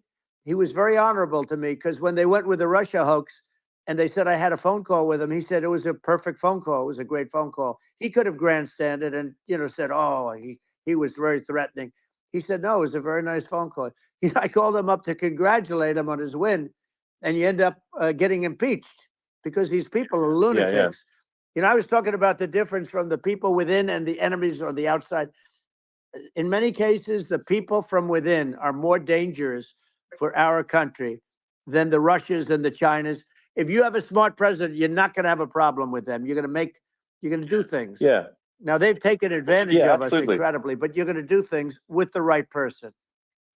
Yeah, well, I think it's obvious that you're a believer and an advocate of free speech, because during your first term as president, you were attacked relentlessly every day, often very unfairly with with false attacks, and you didn't try to shut down the media. You didn't try to uh, inhibit their freedom of speech, and I think that says a lot. Well, the good thing is that you and I have, and some people, very few, we can get the word out. Although sometimes it's hard because they don't want to print it. Like we're having a great conversation right now. Kamala wouldn't have this conversation. She can't because she's not No. smart. She's not a smart person, by the way. She can't have this conversation. And Biden, we don't even have to talk about it. I mean, he couldn't have this conversation. He would have given up on the first half of a question. He would have walked out. He would have said, "Where am I? Where am I going?" So anyway, but Yeah, no, he wouldn't have this. that's true. Not a lot of people would have this conversation, but we cover a lot of territory. But the beauty is that we can have a conversation, and Yes, you I'm can actually able have a to get it out conversation. because I get I think treated this unfairly is by a the really press. big point. You can actually have a conversation with you. Yeah, it's nice, isn't it? And you can't have a conversation with Biden or Kamala. It's like it's not possible. That's Um, it's so this is like talking to an NPC. no. So it's just Well, impossible. but think of it. We need a man or person who's unbelievably sharp in order to stop all the nuclear danger and all the dangers that I'm talking about.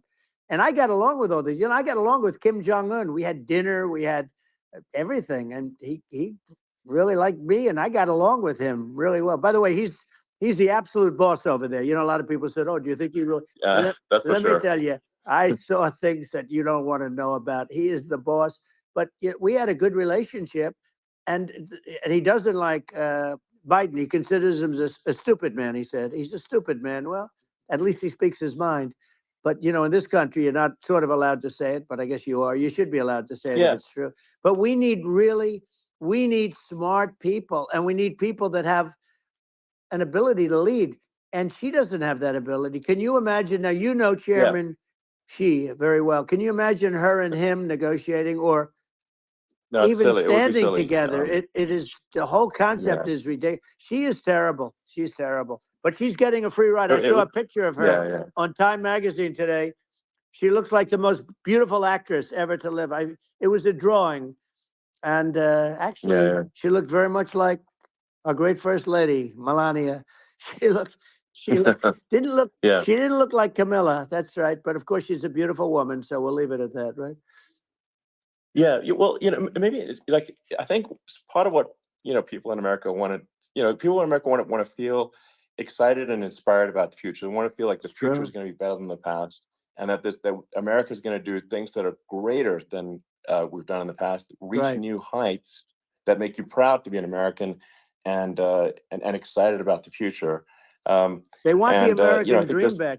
They want the American dream back. More important than anything else. It's like you don't have that today because the people, they've been just sucked. They see incompetent people running our. The Biden thing is very interesting. People just found him to be incompetent, and when I debated him, I was like, "Is this for real?" It was. Yeah, it was just absurd. But I think there are like some grand projects that we could do. I mean, I think like we could build a base on the moon. We could send American astronauts to Mars. We could build high speed connections that are more advanced than anything else in the world between our cities, so people have fast transport. It's possible to solve traffic with tunnels. We've we already made great progress in Vegas doing that, and and just do things that are exciting and inspiring and make the future feel like it's better than the past. Well, I saw what you did in Vegas, and I'll tell you, it was amazing. I got to see. I took a big glimpse at it, and it's incredible. It's incredible, and you could do that all over. You could do that all over. It's deep. Yeah, you don't even need much structure. Assuming you're in the right areas. No, it's straightforward. It's amazing.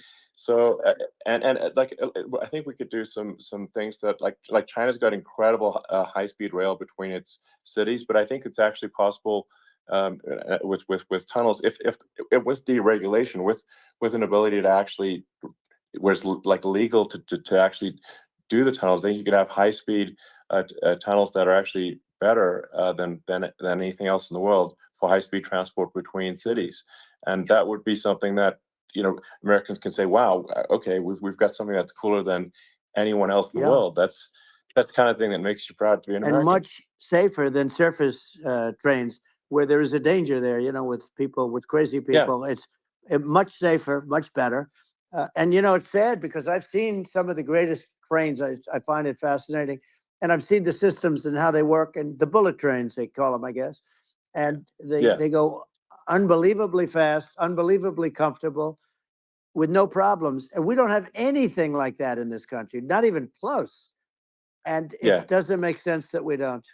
Doesn't make sense. Yeah, and I think also, like, there's, I'm kind of hopping on the excess regulation, but I think something that that I think people can generally understand is that what happens with laws and regulations is that there's more and more of them every year, and unless there's a process to clean them up, eventually everything becomes You're right. illegal, and that actually it slows down the development of new technologies. I mean, if you take the sort of, like, I think there's room for some reform at the FDA for improving the speed with which we approve drugs that could help save lives and improve people's lives. And I worked very hard on that. We got that down to the lowest number ever, and we got therapeutics approved in the FDA that people can't even believe the speed. But I took them on. I don't think they like me too much, but I got things approved in the FDA at numbers that they wouldn't believe. And it's a very bureaucratic group. Actually, it's a fine group of people in many cases. I got to know a lot of them, but I was pushing them really hard for Regeneron, for so many different things that were really pretty amazing. But the FDA takes too long. It's 12 years to get a product approved. I got it down to 4, and I got some things done very quickly. But it's really something that is going to have to be worked on because it takes too long. Just takes too long. Yeah, it just takes too long, and it's you end up in the same with the approval, but it just it takes years instead of something that I think could potentially take months, and that improves people's lives. I think I just wanted to hop on this point that, like, there has to be an active process for reducing rules and regulations, because otherwise they just keep building up every year, and you get, like, hardening of the arteries, and eventually everything's illegal or takes forever, and then we just ossify as a society. We can't make any progress, and it's a really big deal. Elon, just getting back to the FDA for 1 second, I got something done called Right to Try. This is where you can go in, and if you're terminally ill, you can use a space age, medicine or whatever it may be. We have the best doctors, the best labs in the world. We really do. But people would go to other countries because you couldn't use the product, even if they thought it worked, because it's going through the FDA. I got it approved where you can, you basically, look, nobody wanted, the doctors didn't want it because of the liability. The country didn't want it, our country, because they didn't want to get sued. These are people terminally ill. The insurance companies didn't want it, and the pharmaceutical companies, nobody wanted it. I got everybody into a room, and we came up with an agreement that you won't get sued. And also, they didn't want it on their record. If somebody's terminally ill and they die after taking a drug, they didn't want that on their record. So we set a separate list if somebody was, so it wouldn't count as a negative. Okay. And as you know, we got it done. We have saved Right to Try. They've been trying to get this done for 58 years. And it sounds simple, but it wasn't, because the insurance companies, nobody wanted it, but we got it done. Somebody you sign a document that you're not going to sue the insurance companies, the country, you're not going to sue anybody. And we got it done, and we're saving tens of thousands of lives. Right to Try. Hopefully you never need it, but if you do, you don't have to travel to Asia. People, if they had money, they go to Asia, they go to Europe. If they don't have money, they go home and die. That's what happened. They'd go home and die.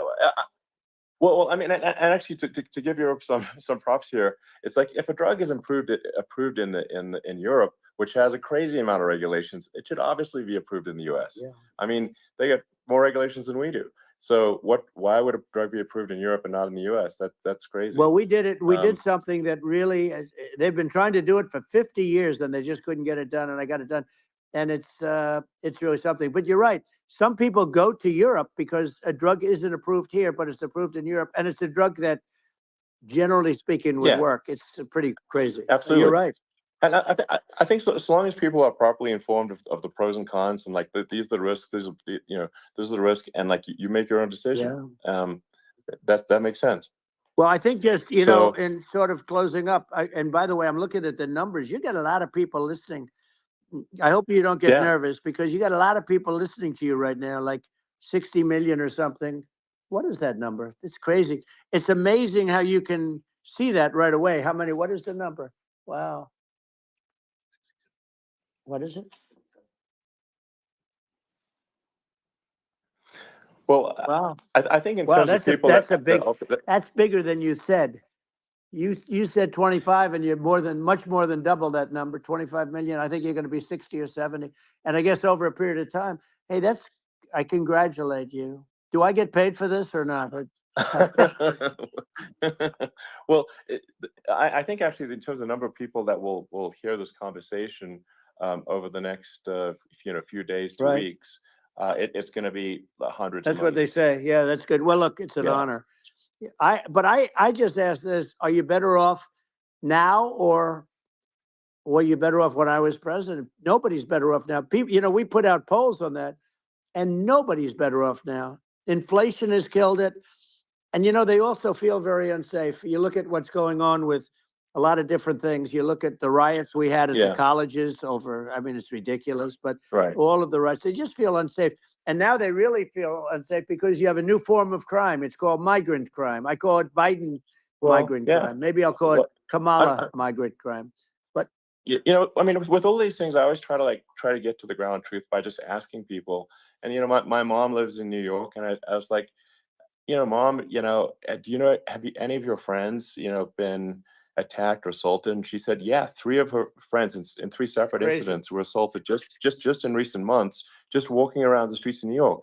And I said, well, what happened to the people that assaulted them? Oh, nothing. They got away. Like, and they just know they that always get away. nothing's going to, and they don't even bother reporting it, because they know that they're not going to, people are not going to get prosecuted.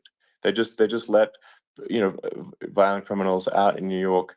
The only one that gets zero bail. prosecuted is Donald Trump. They prosecute Trump. Yeah, I mean, it's just obviously messed up. Oh, it's terrible. If violent criminals are being getting off scot-free, and meanwhile the New York spending massive resources prosecuting you, and it's like, what's this? And I think the sort of sensible public looks at this and says, what the heck's going on here? This is obviously abuse of the legal system.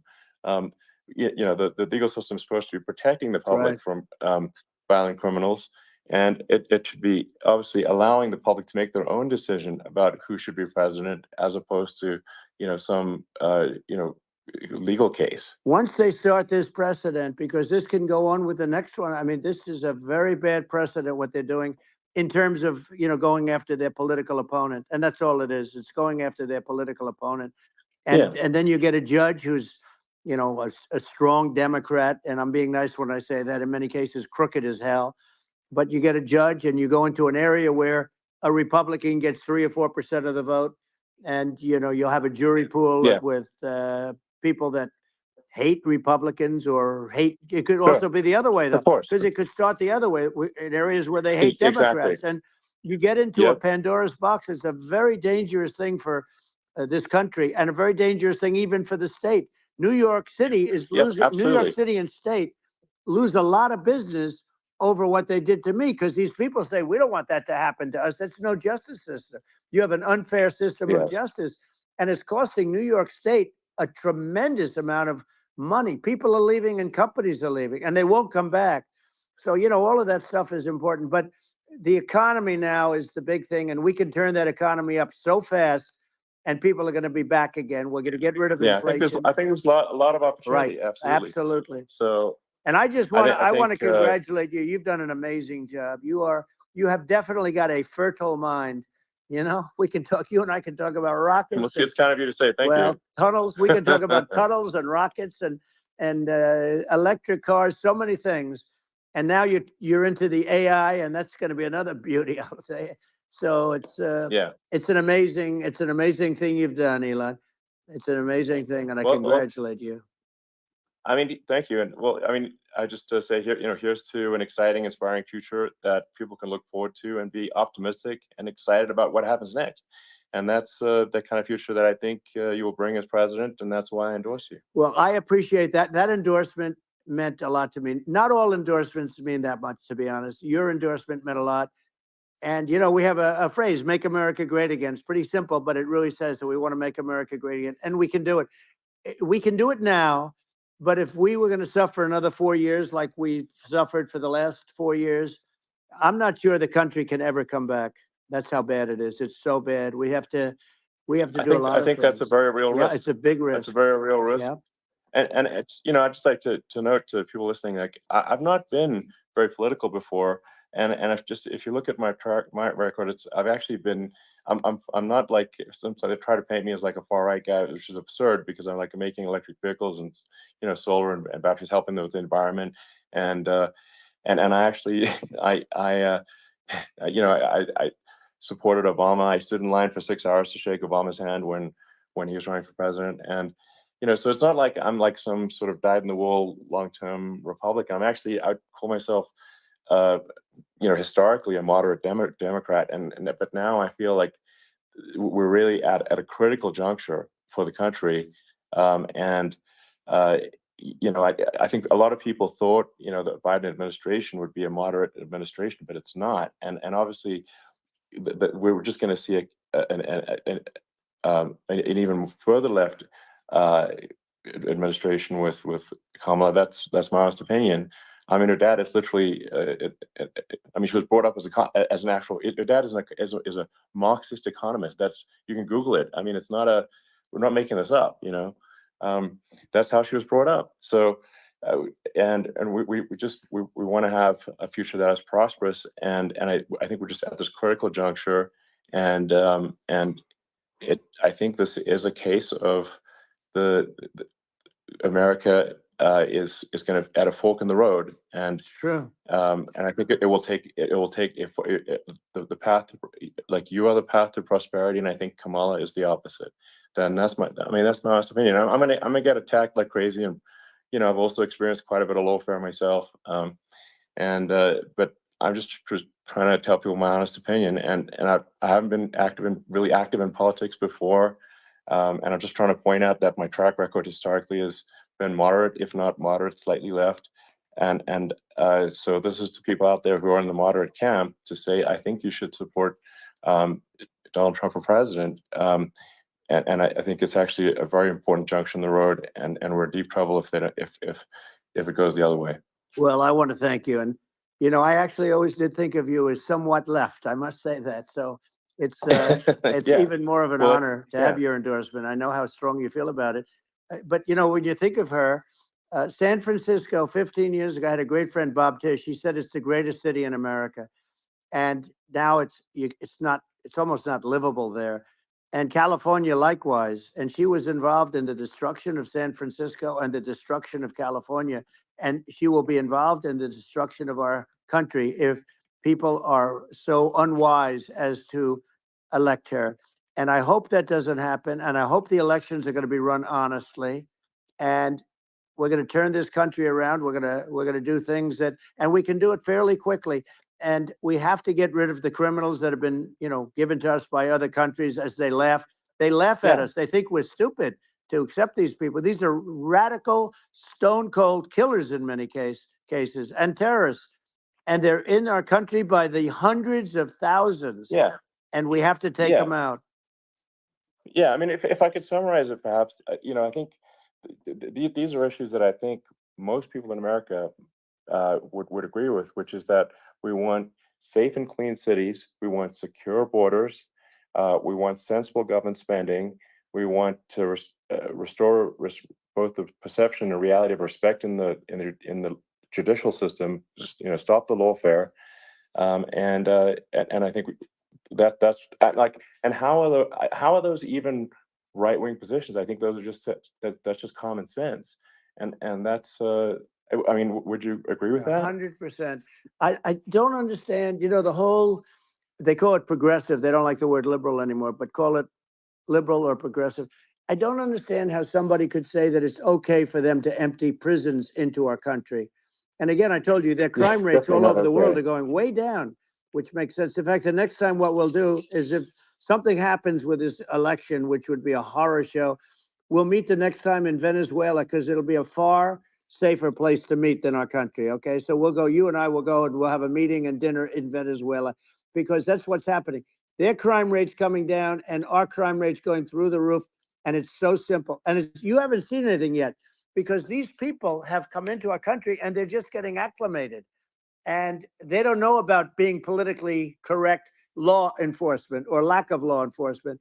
And our police, I have to just end with this. We have great police. We have great law enforcement, but they're not allowed to do their job. They have to be able to do their Yeah. job without being destroyed. Well, absolutely, and it's obviously demoralizing if you're a police officer risking your life to to arrest violent criminals who could kill you and do kill you sometimes, and then you arrest the violent criminal, and then the DA doesn't prosecute and that's let the guy out. Yeah. Well, then like why should a police officer risk their life to arrest a violent felon Well, even worse, if Elon, nothing's going to happen? even worse, they prosecute the police officer.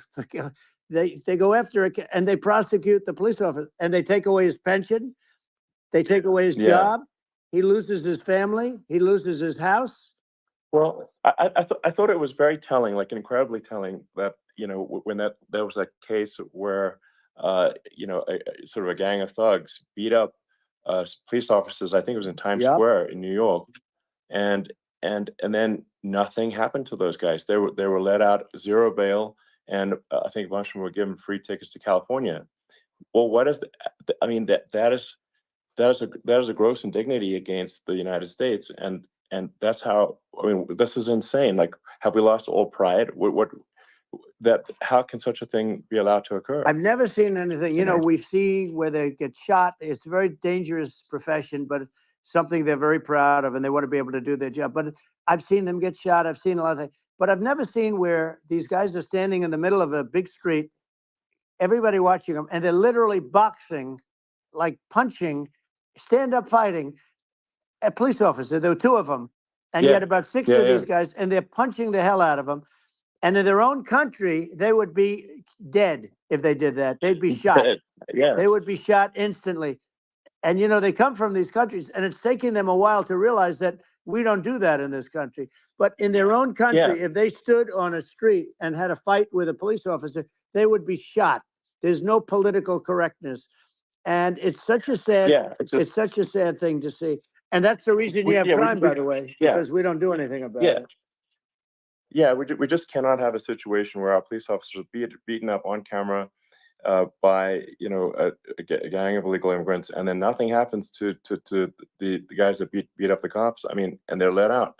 This is Well, unacceptable. we're going to change it, Um, and we're going to get them out of the country. When I first got involved, they said you couldn't get them back to these countries. You couldn't take them back. In the case of Guatemala, Honduras, El Salvador, some others, you couldn't get them back. And I said, really? Oh, you can't get them back? Because under Obama, he couldn't get them back. They'd fly them in, and they'd put planes on the runways in these countries so you couldn't land a plane. They'd bring them back.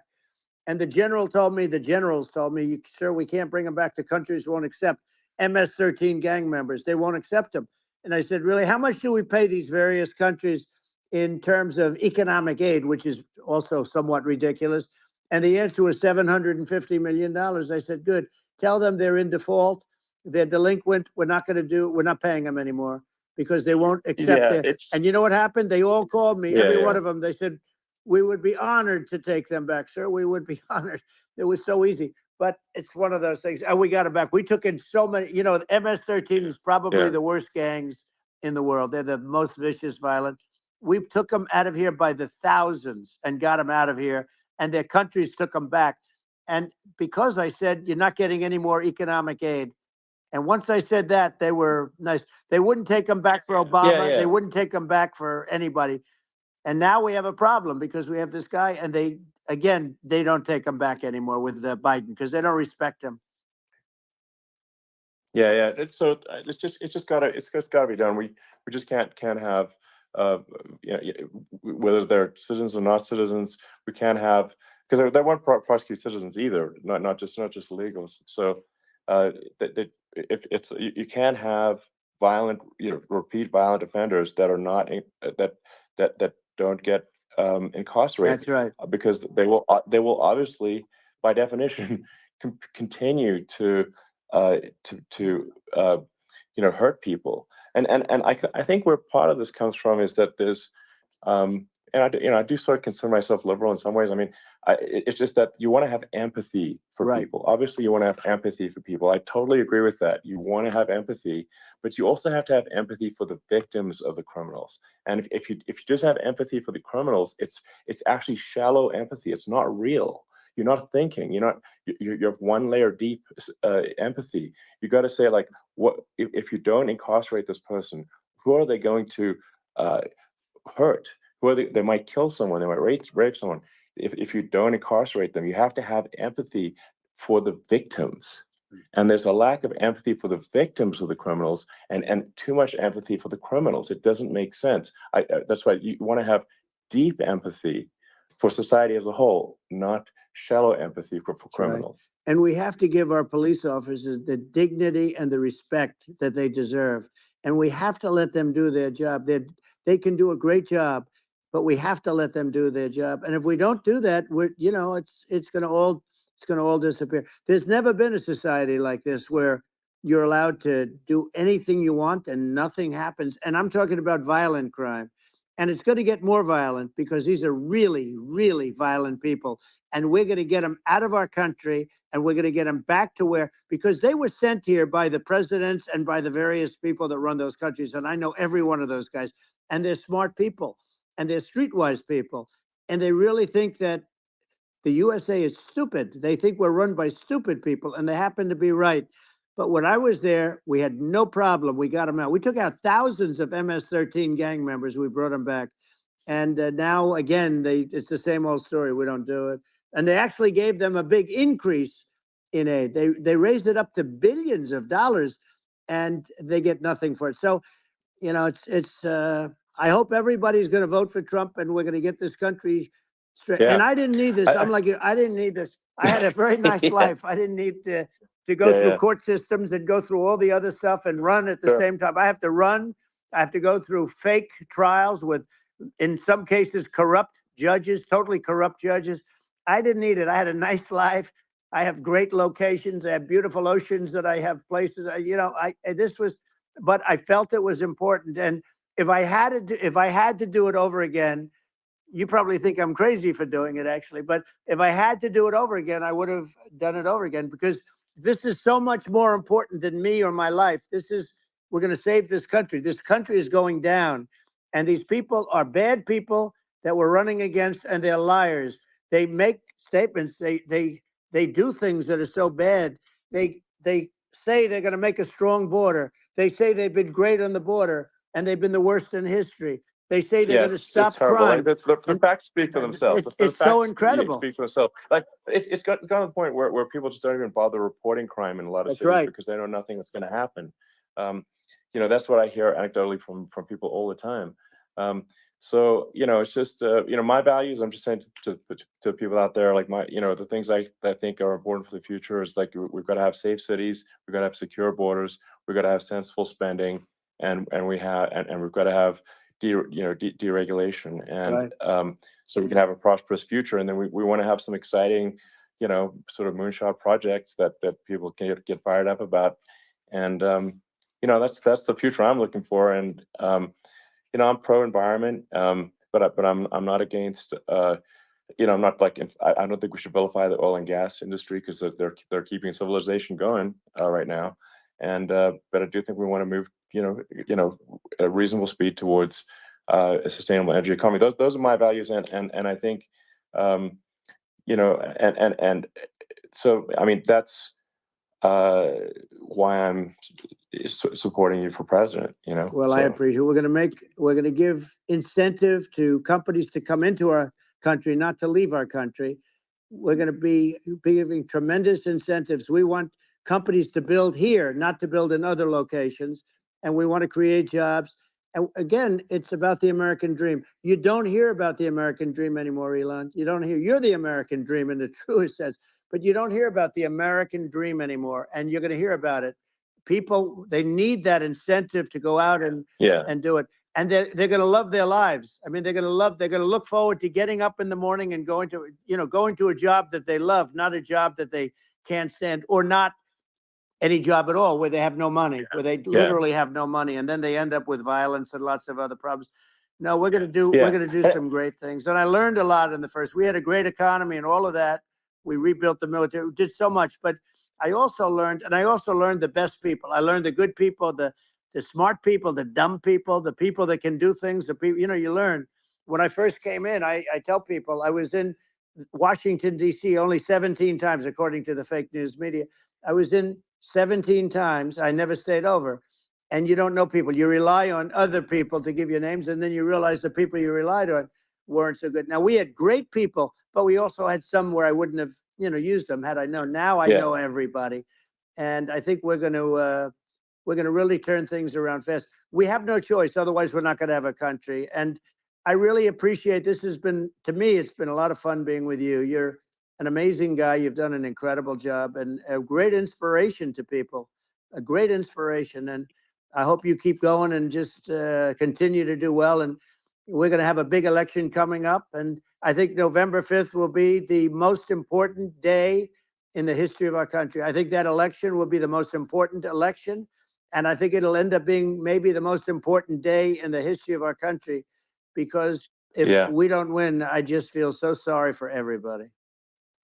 No, I think we're at a fork in the road of destiny of civilization, and I think we need to take the right path, and I think you're the right path. So I think that's what it comes down to. Thank you very much, Elon. It's a great honor, and we'll do it again sometime. And it's been really fun, and I hope you got a lot of viewers. I hear you got a lot, but I hope you got I know you got a lot of them. So I appreciate it. I'll see you soon. All right, sounds good. Thank you. Thank you, Elon. Thank you very much. Bye.